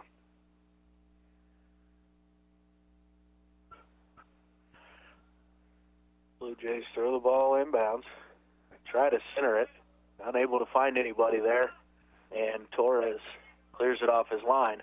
Bordeaux going to send it down the far sideline, looking for Ross Anderson. Anderson with the pressure there. Good job. And good 1-2 combination play. Louis Bordeaux into the box. He sends it through, and it is Rivera. Rivera tries the left-footed shot, but Eislinger again up to the challenge there for Tabor. Crediting with another save, and Eislinger is going to punt it away. Good 1-2 combination play there from Anderson and Bordeaux, creating that opportunity. Bordeaux centered the ball across. It slid through. Now Tabor tries to bring it over. Good job by McElroth to step in front of that. He was taking the ground, but no call on the play by the official. Tabor in possession now and looking to build something out of the back. They send the long ball forward, harmlessly up in the air. Angel Cruz goes up, easily takes the ball out of the air with his hands. So he'll look to punt it away again for Ottawa University. He's looking for McElroth here along the near side. Flicks it on, but right to Tabor. Tabor trying to move it back forward quickly, but Ottawa with the pressure sends it over to Anthony Galena. Galena will send it back to Cruz, who sends it forward again, and again for McElroth to Bordeaux. Bordeaux out to Rivera. Rivera trying to put pressure on Tabor, and he will do enough as Tabor ushers the ball out of bounds, and it'll be a throw-in for Ottawa as they near a good attacking area here along the near side. 6.5 minutes here into the second half here at Peoples Bank Field, 0-0. Peterson's throw off, flicked on by Bordeaux, but unable to get past the Tabor College defender. Sent away. Ottawa tries to shield the ball out of bounds. Pressure by the Tabor College, and it goes off of Ottawa. Tabor College throw. This time, throw in is off of Tabor, and it will be an Ottawa University throw in.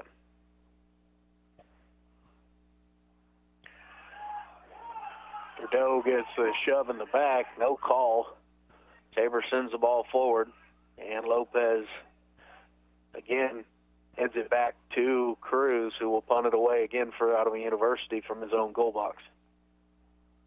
Cruz with a big punt this time. Bordeaux again flicks it on. His flick goes right through everybody and will end up at the feet of Eislinger, who will punt it away for Tabor. Rivera tries to bring the ball down for Ottawa on the punt, unable to maintain possession. Tabor gains it back. Now they're going to send it back again towards goal. Eislinger kicks it away. Tabor along the near side now, carrying the ball forward. McElroth with pressure. Good pressure by the Ottawa back line. And Ottawa out to Anderson. Anderson taken down, and we're going to have a foul on Tabor College.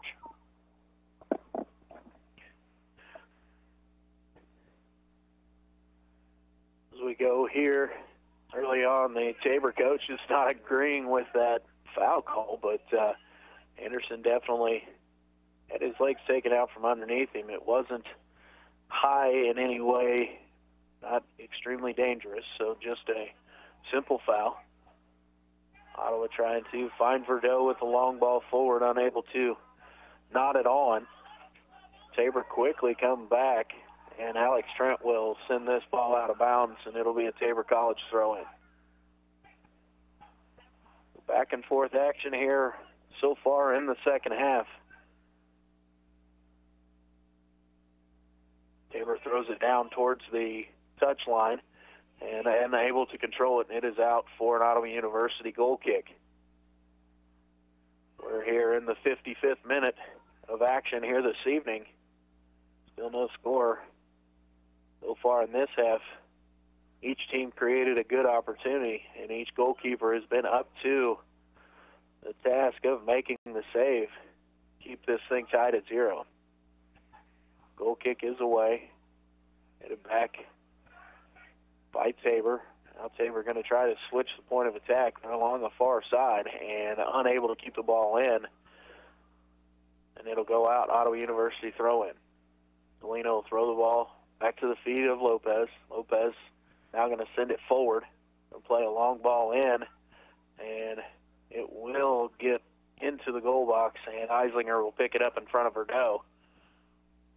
The ball stayed a little bit farther wide on that play. Goalkeeper would have been in a poor position, would have had to play it with his feet and not be able to get down and pick it up. His punt is intercepted by Ottawa.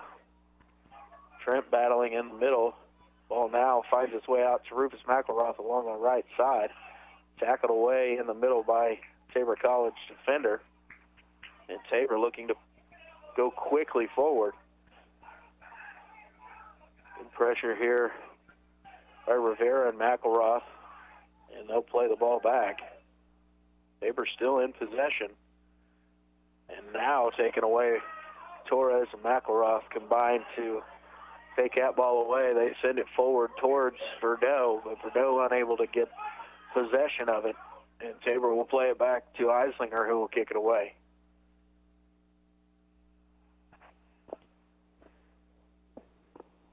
That ball just kind of skipped on Verdeaux as he tried to trap it down with his foot, but it was just out of the reach of him. Now the cross goes in. Ottawa tried to clear it away, cleared it back towards their own goal. Lopez sent it away and along the far side.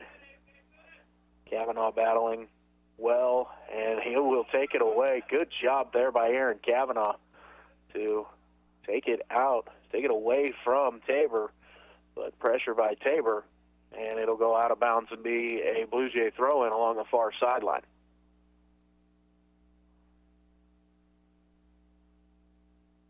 And a foul on the throw-in will set up Tabor College with a set-piece opportunity here. The ball about 25 yards away from goal is where this kick will be taken from. From over along the far sideline, you can see on the, if you're thinking about the football field markings, it's at the 18.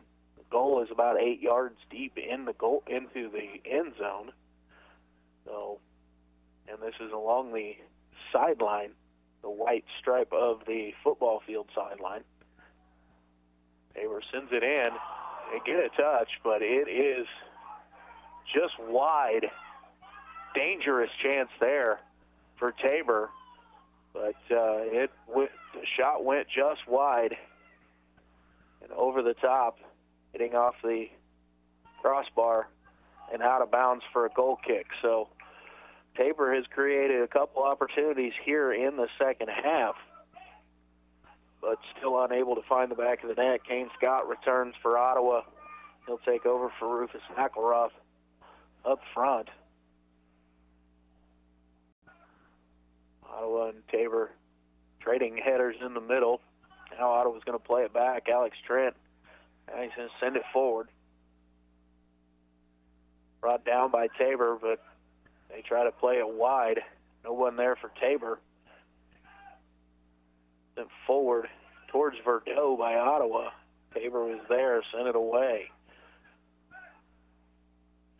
Tabor's back line is doing a nice job of getting to that ball and then sending it back forward, keeping the Ottawa opportunities to a minimum so far here in the second half. Tabor going to switch the point of attack. They went from the far side to the near side, pushing forward. Collapsing defense of Ottawa intercepts it. Sent off the line, but ended back up in the air. Just kind of back and forth action right now. Ottawa battling in the middle. And we're going to have Rivera called for a foul. Torres and Rivera were both in the area battling with a single Tabor Blue Jay. Rivera brought the ball down to his foot, and as he tried to turn it back upfield, the whistle was blown, pointed in Tabor's direction.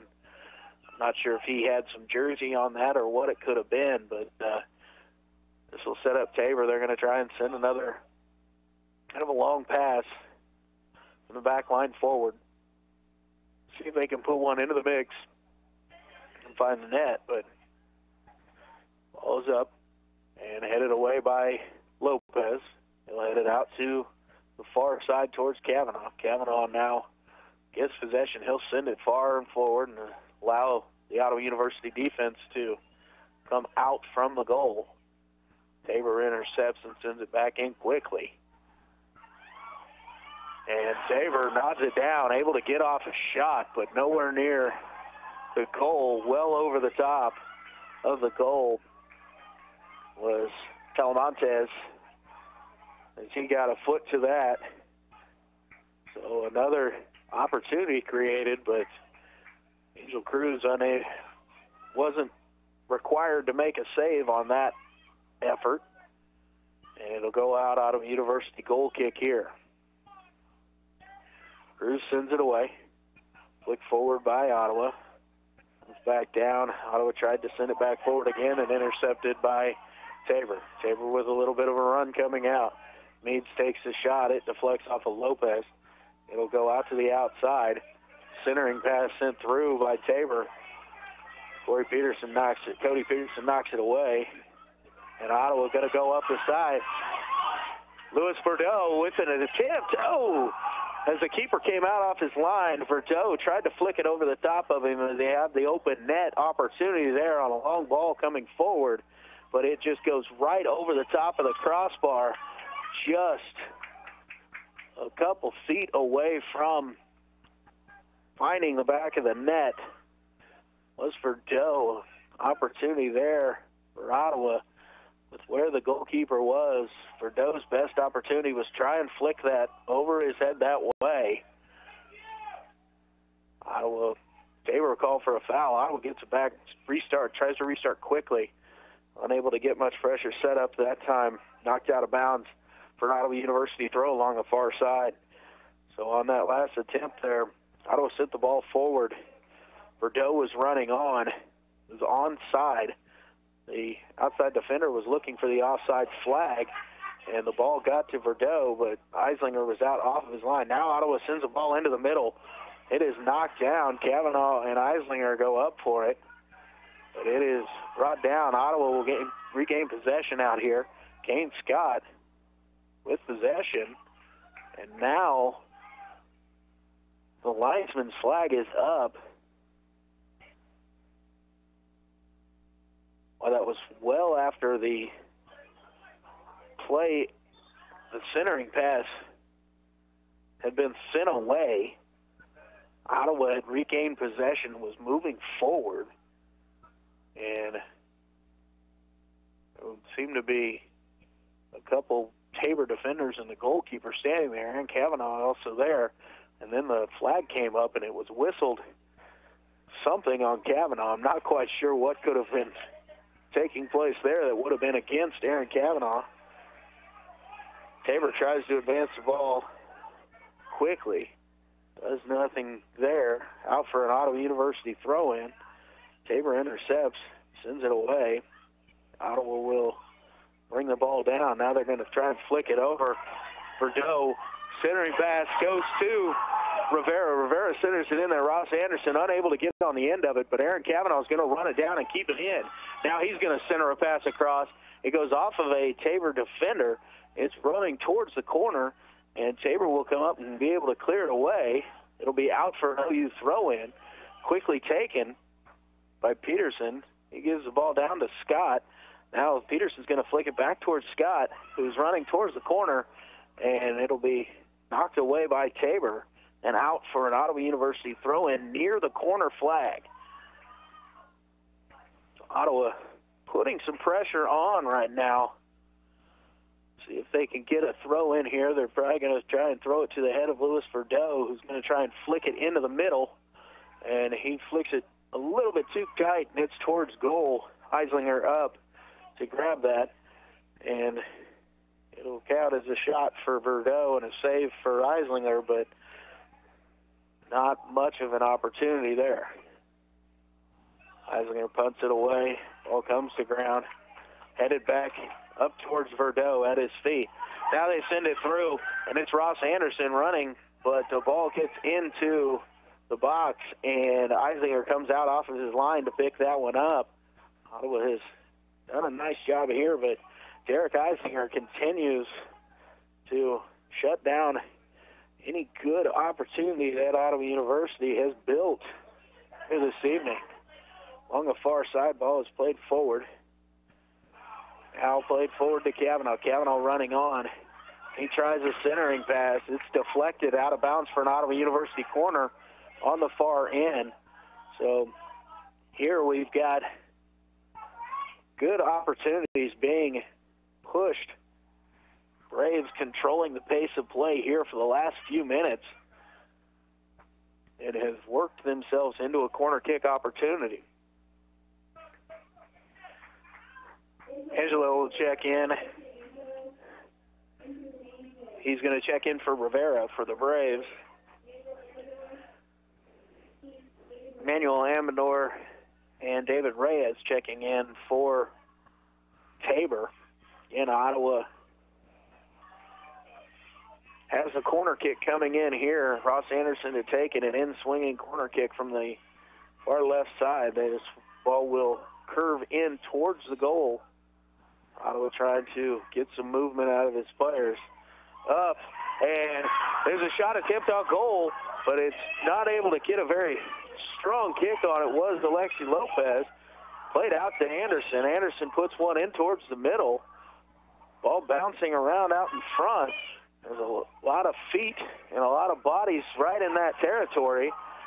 Tabor tries to clear it off the line. It doesn't go very far.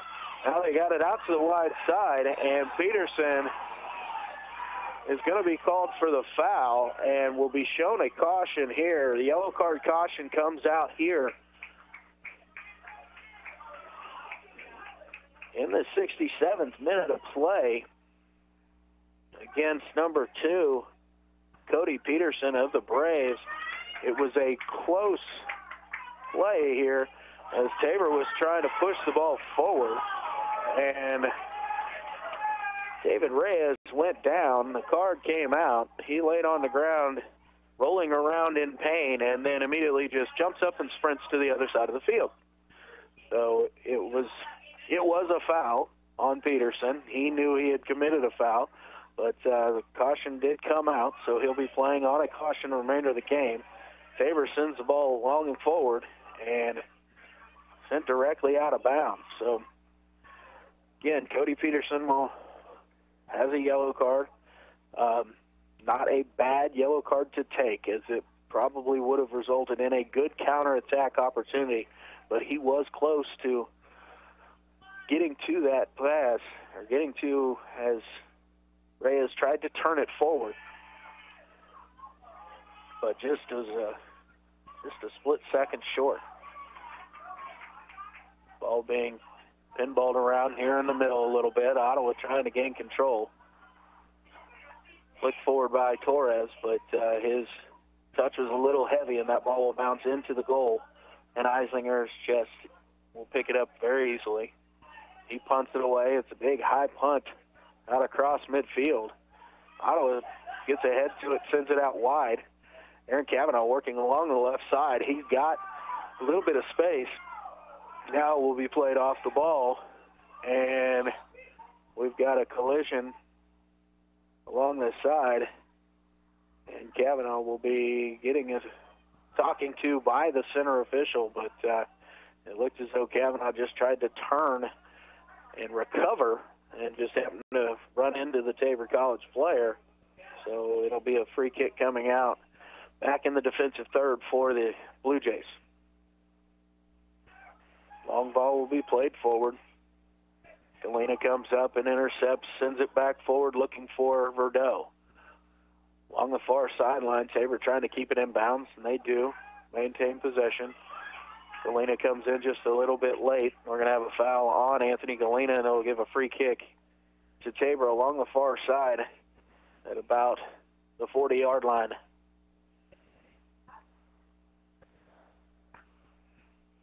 So Tabor looking to set up as if this is almost a corner kick opportunity. Ottawa has almost everybody back. Ross Anderson kind of hanging out away from the mix. Ball played in. And Angel Cruz just ushers that ball across and out of bounds. It'll go out for a corner kick. Unable to get up there and get both hands on it to bring that in, but was able to push it through and out of bounds for the corner kick. So another corner coming up here for Tabor. Couple substitutions. Bove, Krabel, and Lara set to check in. Apparently Lara is not going to come in at this time, so Bove and Krabel into this. It'll be an outswinging corner kick by Tabor, sent towards the middle. It was a deep one, and it pushed away by Ottawa. The defender comes up and tries to have a strike from distance, but nowhere near the goal, and out for a for a goal kick for the Braves. Now Lear is going to check in for Tabor. Under 20 minutes remaining here in the ball game. 0-0 tie. Cruz sends the goal kick away. Kind of pinballs around out midfield. And still up in the air. This time, somebody trying to bring it down to their feet. And Tabor will gain possession along the right side. Bove sends it forward. And cross attempt is deflected off of Ottawa University and out for another Tabor College goal kick here. Zach Martin standing at midfield, waiting to check in for Ottawa. Usually in this situation, Martin comes in to give Verdeaux a quick breather, and Verdeaux will usually checks out and then checks back in as we get close to crunch time. Centering pass headed on towards goal by Lira, but over the top of the crossbar. Ottawa unable to get up there and clear that ball away, but Lira's heading attempt towards goal was too tall, went over the top of the crossbar, and it'll be a goal kick for Ottawa University. And it is Verdeaux that Martin will replace at this time. 18 minutes to go here in regulation. Ball sent forward by the Braves, intercepted and sent directly back. Alex Trent goes to clear the ball away and out of bounds. He's run through by the Tabor College forward, taken to ground, and a foul will be called on Tabor. So maybe not the smartest of ideas there by the attacking player at Tabor, as Ottawa was just going to push that ball out of bounds. AC Lopez sends that ball in towards the middle, finds ground. Martin goes up trying to get it. He is pushed in the air, knocked down, and a foul will be called. About 25 yards away from goal here is where Ottawa University, they're right in the center of the field. This ball is just outside what is the 20-yard line on the football field. Again, the goal is about 7, maybe 8 yards deep in the end zone, so 27, 28 yards away. Ottawa will look to put the ball in. Kavanaugh has a strike. It'll be wide left of the intended target. He tried to go just to the left side of the wall that was set up and unable to get the ball on frame and give Ottawa a chance for a goal or possibly a rebound. Eislinger will send the goal kick away. Being knotted around up top along the far side. Ottawa University tried to play the ball in, play it forward, but it went out of bounds. Tabor throw. Throw-in comes in. Galena steps in front. He sends it away. Be back towards the back line of Tabor's defense. They immediately send it forward off of Ottawa, and it'll be out of bounds for another Tabor College throw-in. So a little bit back and forth again. Tabor's throw forward. Galena up.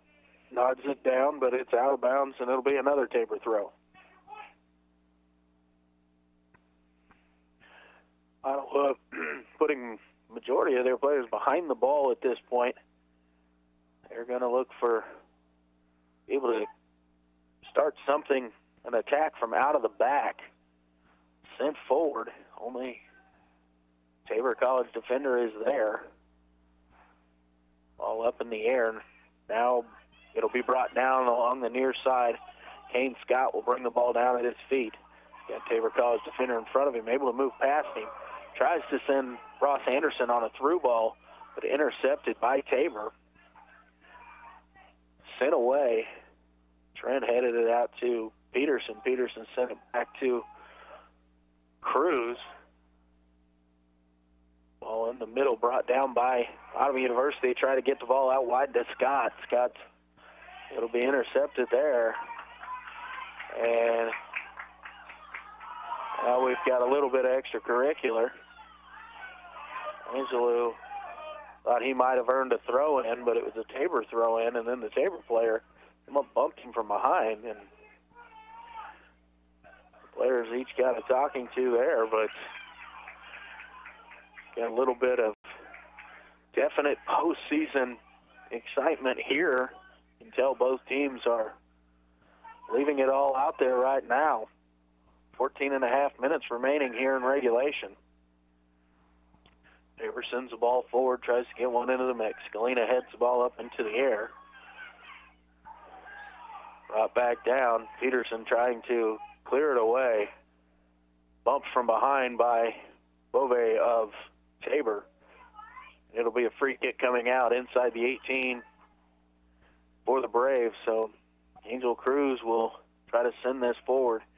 Andrew Rivera for the Braves is back up at midfield looking to check back in. And Louis Verdeau is going to join him at midfield. So he got a little bit of a break. Now they're going to look to come back in with, after that break, a little fresh legs opportunity here. Ottawa gains possession here along the near side. Played back to Peterson. Peterson going to try to send the ball forward to Martin. It'll be sent out of bounds by Tabor. So Andrew Rivera and Louis Verdeau coming back in. Rasmus Torres and Zach Martin checking out for the Braves. Braves have a throw in here on the near side in their attacking zone at this point, in the offensive zone. See if they can get a throw to the head of Verdeau to be flicked on or played to the feet of Kane Scott. They're going to throw it towards Verdeau. Verdeau will bring the ball down, play it out to Peterson, who's going to try a centering pass, deflected up and away by Tabor. Galena up to nod it back towards the Ottawa end. Now the ball is kind of being headed forward by both teams. Ottawa will get possession here.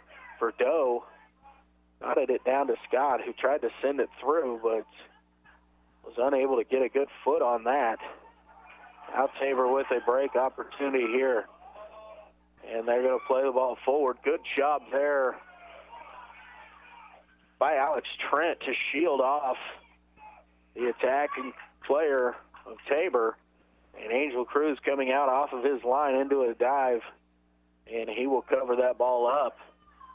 So Good job there by Trent, stepping in front of the defender and shielding that ball so Cruz could come get it.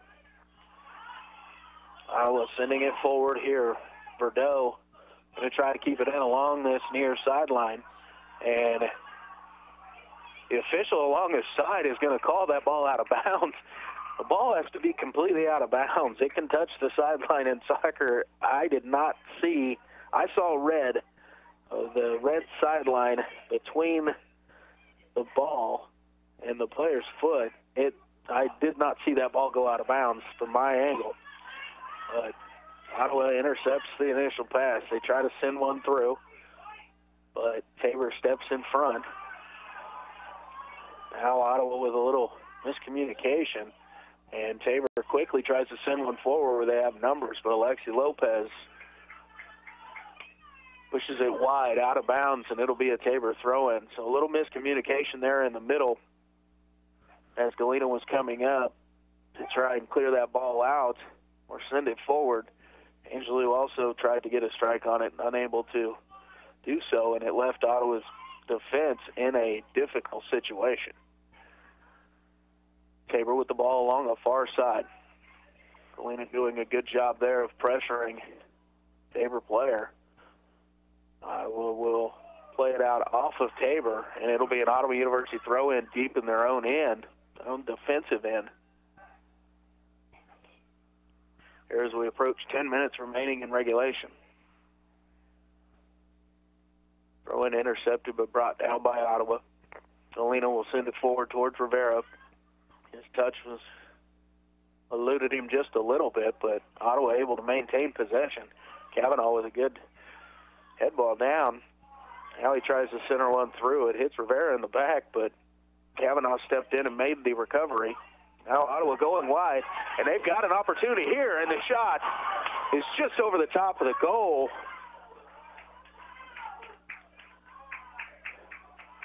Doe unable to get on top of that, tried to bring it down quickly, had to get a foot to it as the defender was closing in on him, but unable to get on top of it. The ball was sent over the top. Goal kick coming out for Tabor. They play one short and quick, allow the defender to carry it forward.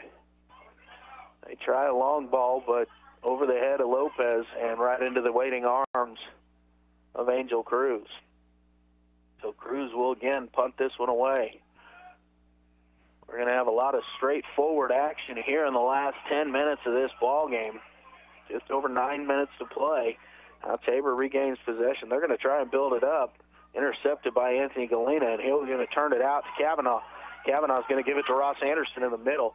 Anderson now working along the outside. He's got a step along that sideline, and we have got a whistle and a foul just outside the box, and it'll be a free kick in a dangerous situation here for Ottawa University, just outside the 18 along the far side. So this is a good chance here. If Anderson can find the head of Verdeaux or Lopez, very tall, good players in the air for the Braves. Played in and punched away by Eislinger. And Angelou taking an ill-advised shot from about 35 yards away and send it well over the top of the crossbar on that rebound attempt. Was able to play the ball down to his feet. Had Cody Peterson available along the near sideline if he had just played it down to his feet and maybe created another opportunity. Tried to have that shot from deep, but it was well off the target there. So Eisinger now waiting for the whistle. The ball will be put back in play as Tabor made a couple of substitutions right there. Flicked forward by Tabor. Galena brings it down for Ottawa. Now poked away momentarily by Tabor, who sends it forward along the far side, looking to create some space here. And the ball scoots through. Tabor running on, trying to get the ball back in, and able to get a foot to it and get a shot directed towards goal. We'll call a deflection off of Ottawa as the ball went over the top of the crossbar. Was not a dangerous place towards goal, but must have deflected off of Ottawa enough. And Oscar Moyana will come up to take the corner kick for Tabor. 6.5 minutes remaining here in regulation. Tabor sends corner kick in. It's headed out and away. Rebound attempt is blocked by Ottawa. And will now go out of bounds for a Tabor throw. I believe that is to be Anthony Galena went down. He stepped in front of that shot and I'd have taken it in the ribs or in the chest, just knocked the wind out of him possibly. He gets to his feet now and moving a little slow coming up. But good job there sacrificing his body in front of that rebound shot attempt from Tabor. Again, Tabor with the throw in along the far sideline in the attacking third. Throw comes in, it's flicked forward, and it'll bounce once, and Angel Cruz out off of his line, and he'll pick it up out of the air. Now Ottawa will push forward. 6 minutes remaining here in regulation. Big punt from Cruz, headed forward by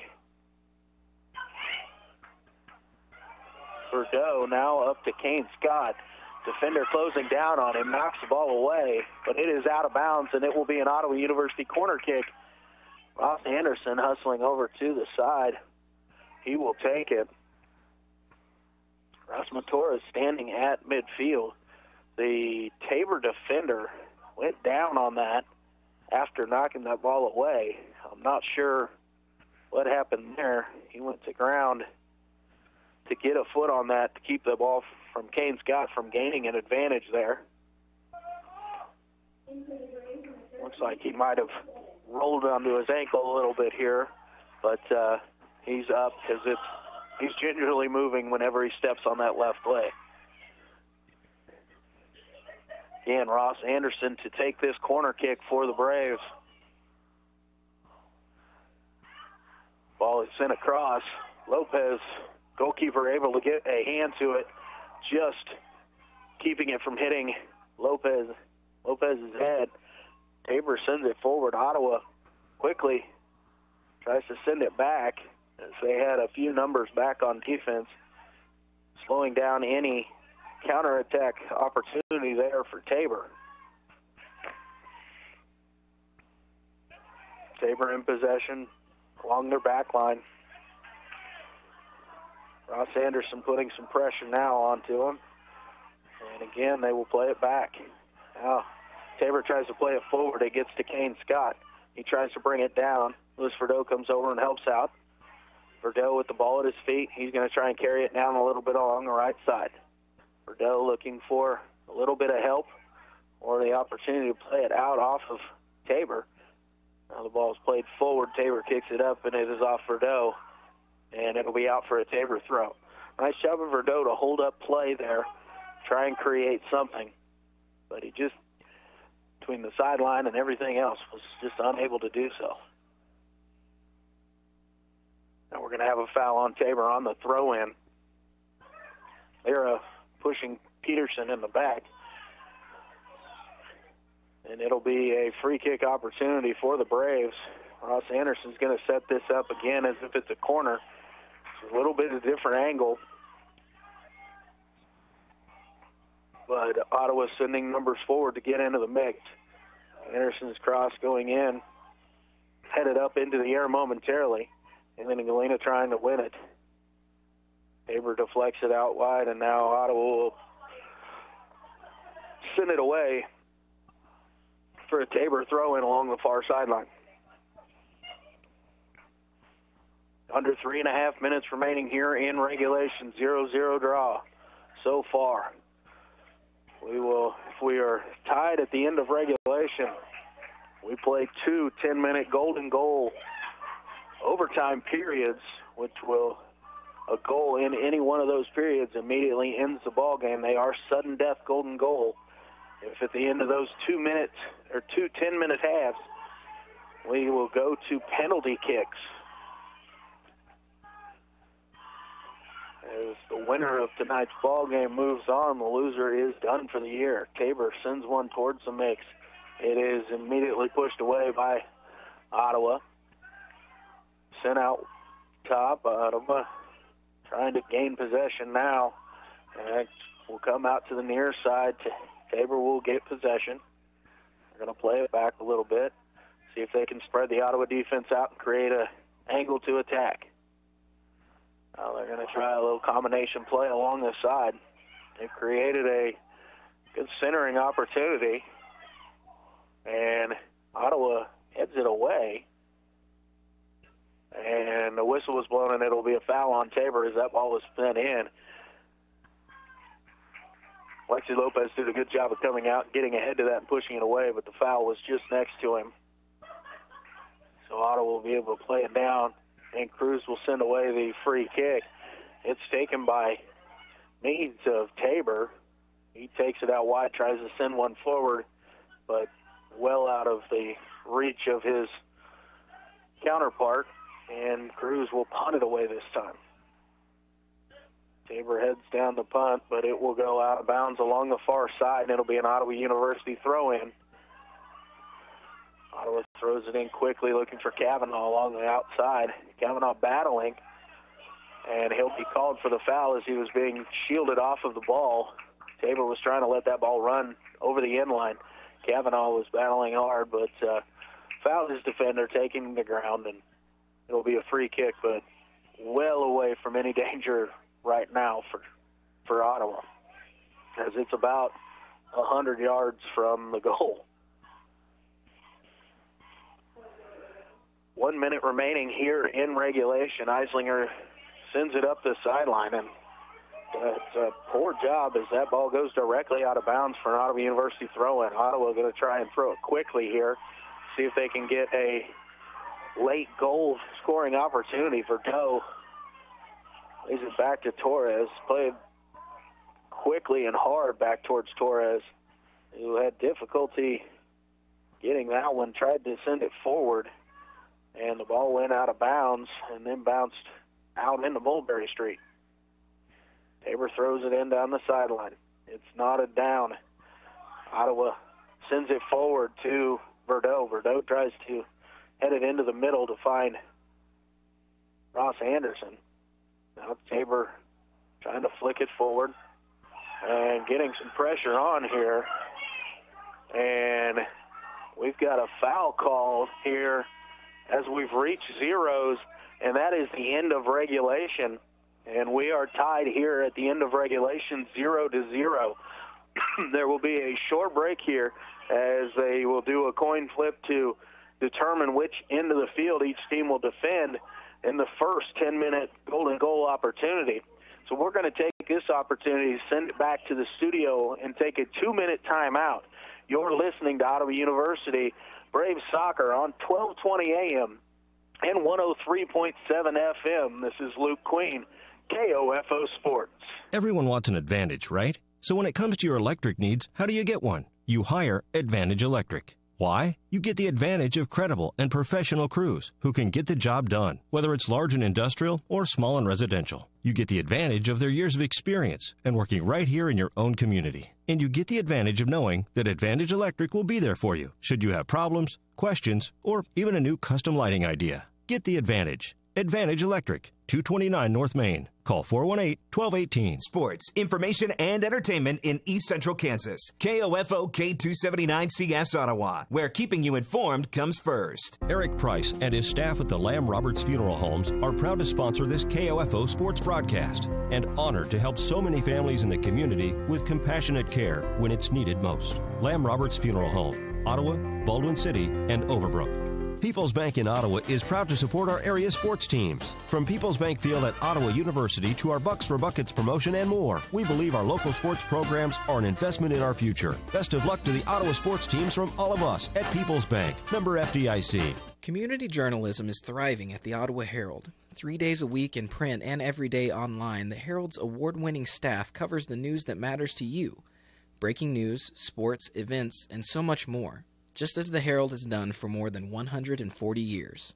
Call 242-4700 to subscribe today, or find us online at www.ottawaherald.com, on Facebook, or download our app. And welcome back to People's Bank Field here on the campus of Ottawa University.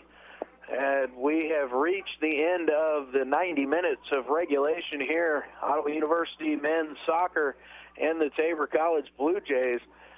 Through 90 minutes, we are tied 0-0 still. These teams have now played tonight and the last meeting on October 22nd. They have played a total of 200 minutes against each other, and nobody so far has been able to find the back of the net.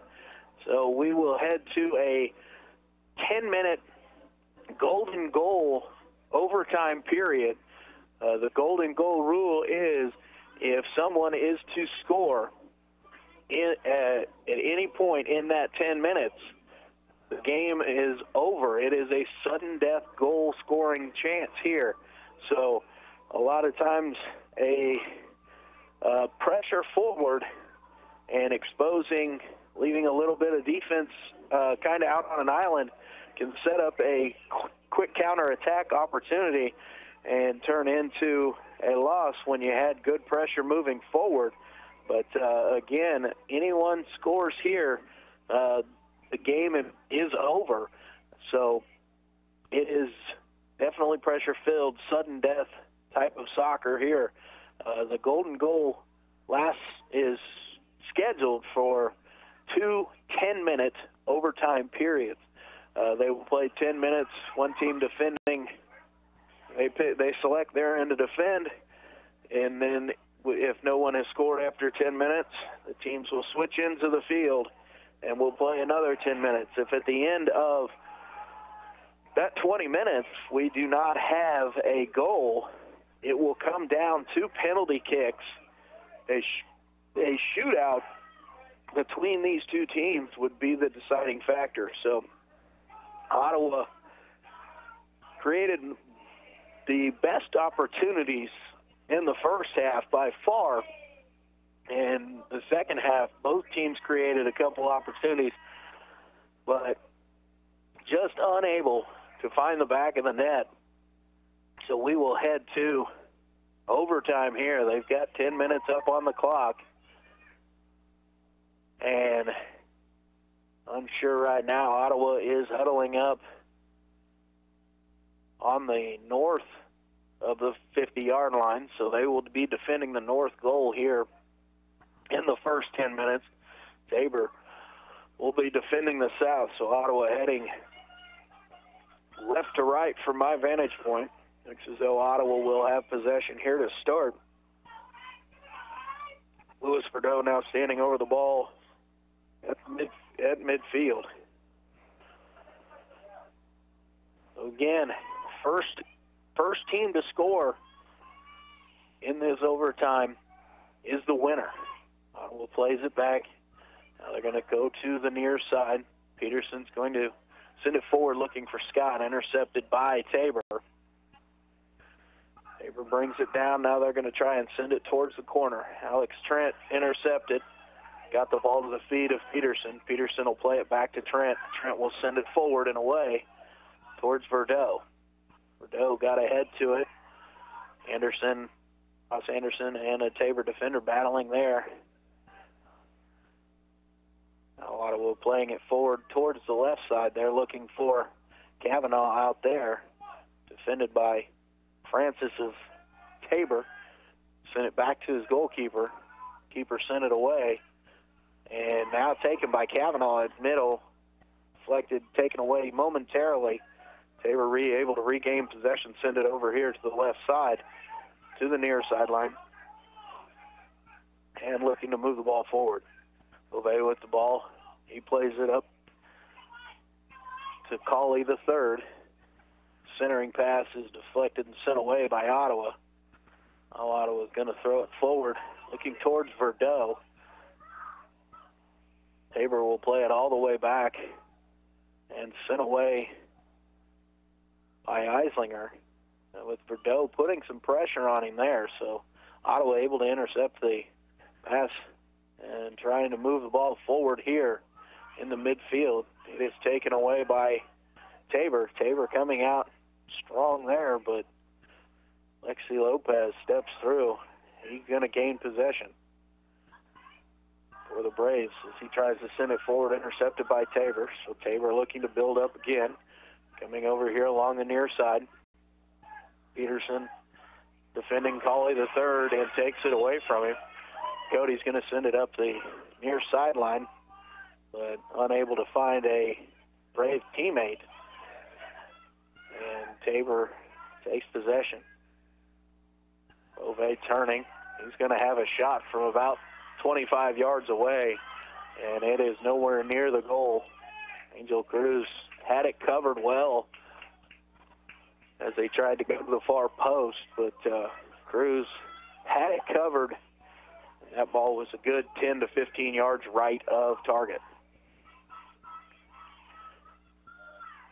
Goal kick away by Cruz. Flicked forward by Ottawa. Now intercepted and sent immediately back towards the Ottawa goal by the Tabor defensive back there. The center back sent it just long into the arms of Lopez, who's going to punt it away. He's looking for Kane Scott along the right side. Good punt, but Scott unable to get the flick forward. Now we're going to have a foul on Scott, who was trying to avoid the contact, and it looked as though the Tabor defender slipped, but the foul was called, and it's free kick Tabor. Just south of midfield. They're heading north, so it'll be sent in on a long ball here. Tabor high and long towards the far side. Knotted down by Ottawa. Tabor going to take it to the corner. They try a centering pass. And Anthony Galena is there, knocks it away. Ball out of bounds for a Tabor College throw. Tabor trying to figure out who's going to throw the ball in here. The Austin Meads going over to take the throw for Tabor. He might be the long throw guy for Tabor. He's going to try to center one in. It is knotted down and then sent away by Ottawa. Only Louis Verdot is back, so Tabor brings the ball down. They're going to play it all the way back to Esslinger in just outside of his 18, and he's going to play it out to the right side, the far side of the field. Verdot putting some pressure on. Meads now gets to it, and Lopez comes over, takes the ball away from Meads. Galena able to send the ball forward to Verdot.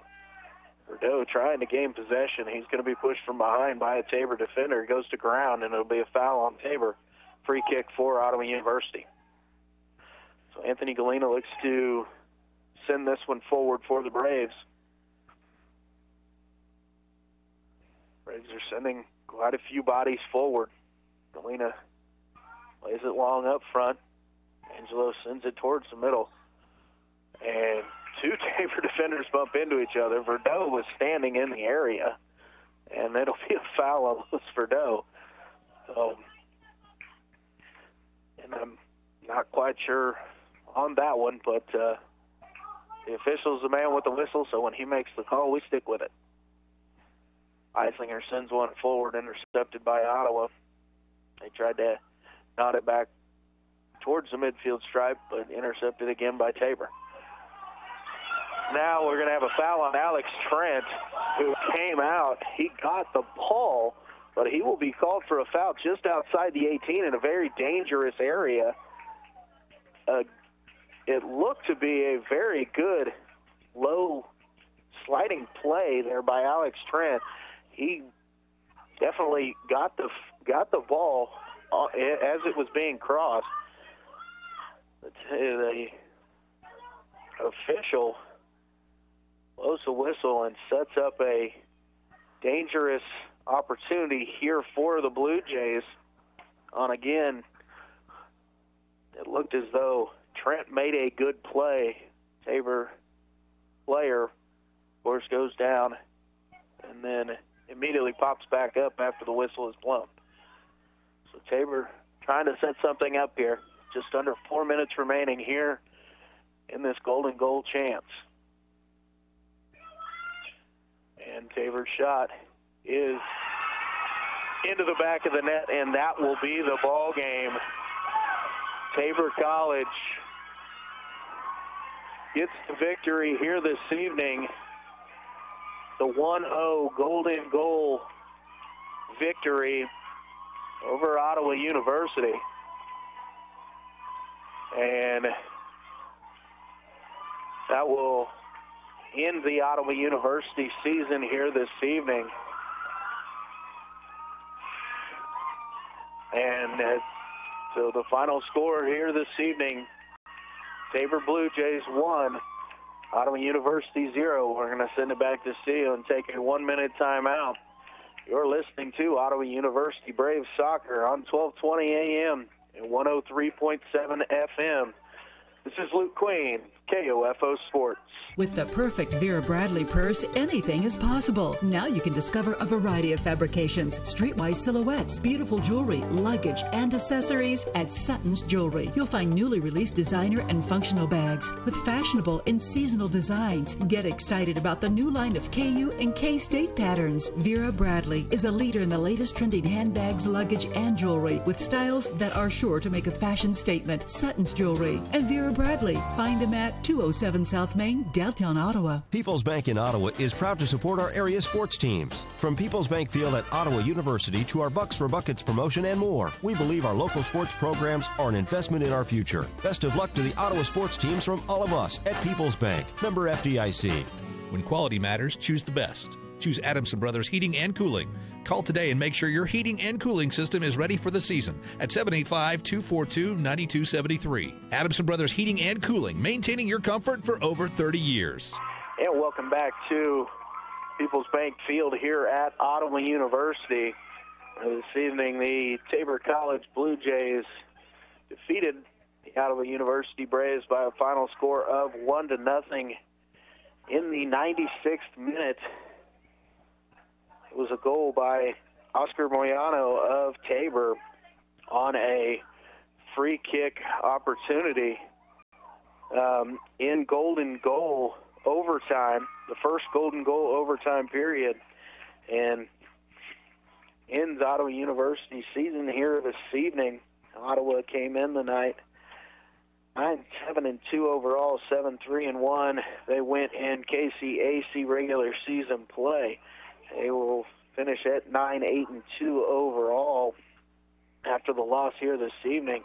Tabor advances to the semifinals of the KCAC tournament. They will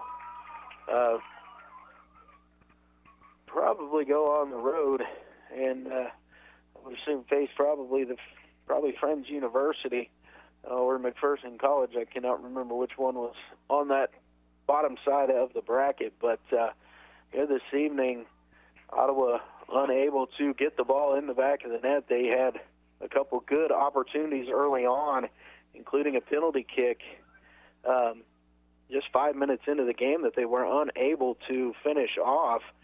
And when they were unable to put the ball in the net, just went to that golden goal, and all it takes is one terrific play, and the game can come to an end as it did here this evening. Ottawa definitely created more opportunities. Derek Eislinger, the goalkeeper for Tabor, had to make 8 saves this evening. Ottawa 8 shots on goal. Eislinger up to every one of them to keep the Braves out of the net. Angel Cruz, with Tabor only having 4 shots on goal, did get 3 of those, but the last one does find the net and end the ball game here this evening by a final score again in the first golden goal overtime. Tabor defeats Ottawa by a final of 1-0. Ottawa had more shots. They had 15 total shots in the ball game to Tabor's 11. And the shots on goal, Ottawa led 8 shots on goal to only 4. But Tabor, Oscar Moyano, able to find the net on the set-piece opportunity, and Tabor College gets the victory over Ottawa University and advances to the semifinals of the KCAC postseason tournament. So I want to thank you for listening to this Ottawa University Braves soccer broadcast here this evening from People's Bank Field at Ottawa University. You've been listening to Ottawa University Braves soccer on 1220 AM and 103.7 FM. This is Luke Queen, KOFO Sports.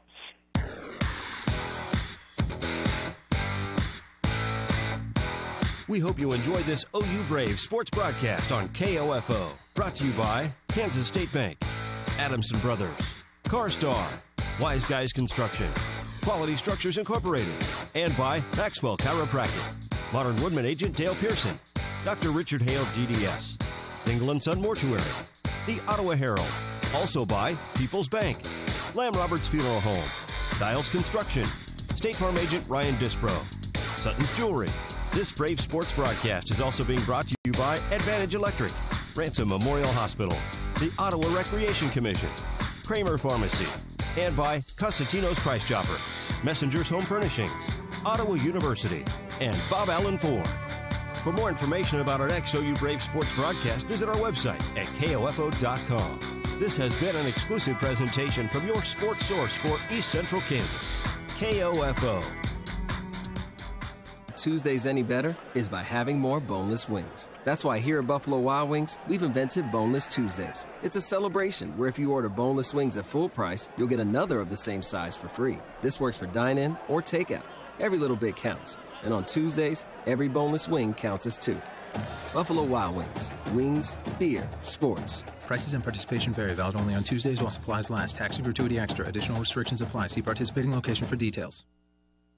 I'm Nick Soboleski, a Select Quote agent with a true story that could save you hundreds of dollars a year. A woman named Linda just called. Her husband, Ray, has a $300,000 group life insurance policy, but is changing jobs and can't take it with him.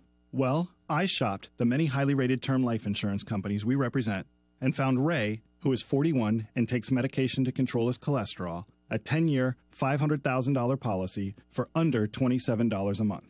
That's almost twice the coverage for less than half of what he had paid. If SelectQuote hasn't shopped for your life insurance, you're probably paying too much.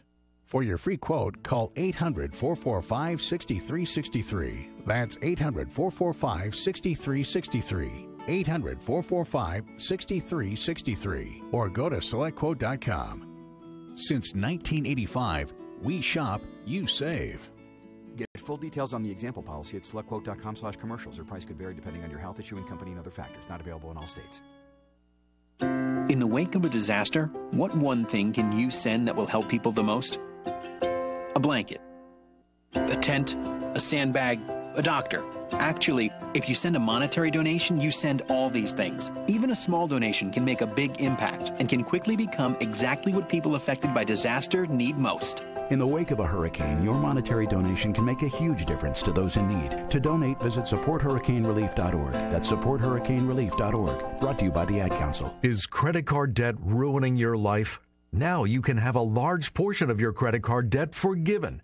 Get Relief Today wants to give you free information that shows you how. This program is proven to work for credit card debt, medical bills, and department store debt. We'll give you the secret to this money-saving program absolutely free.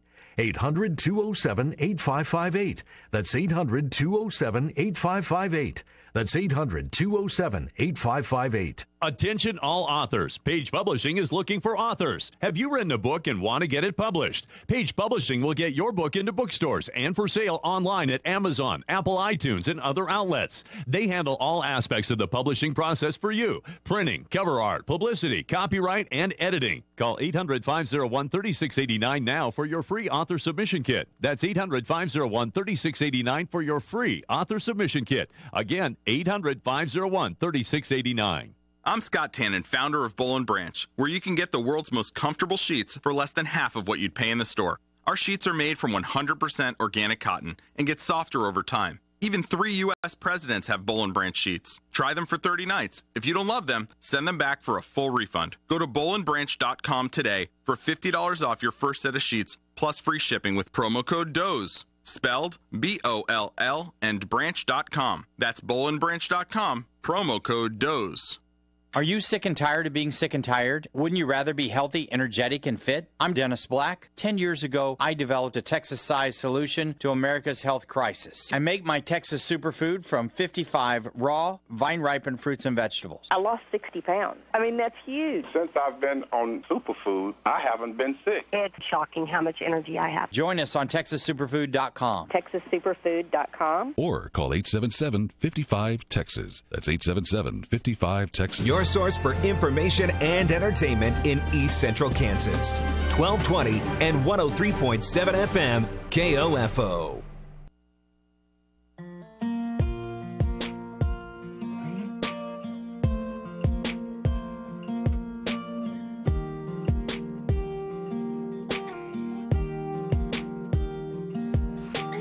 I can't count the times I almost said what's on my mind.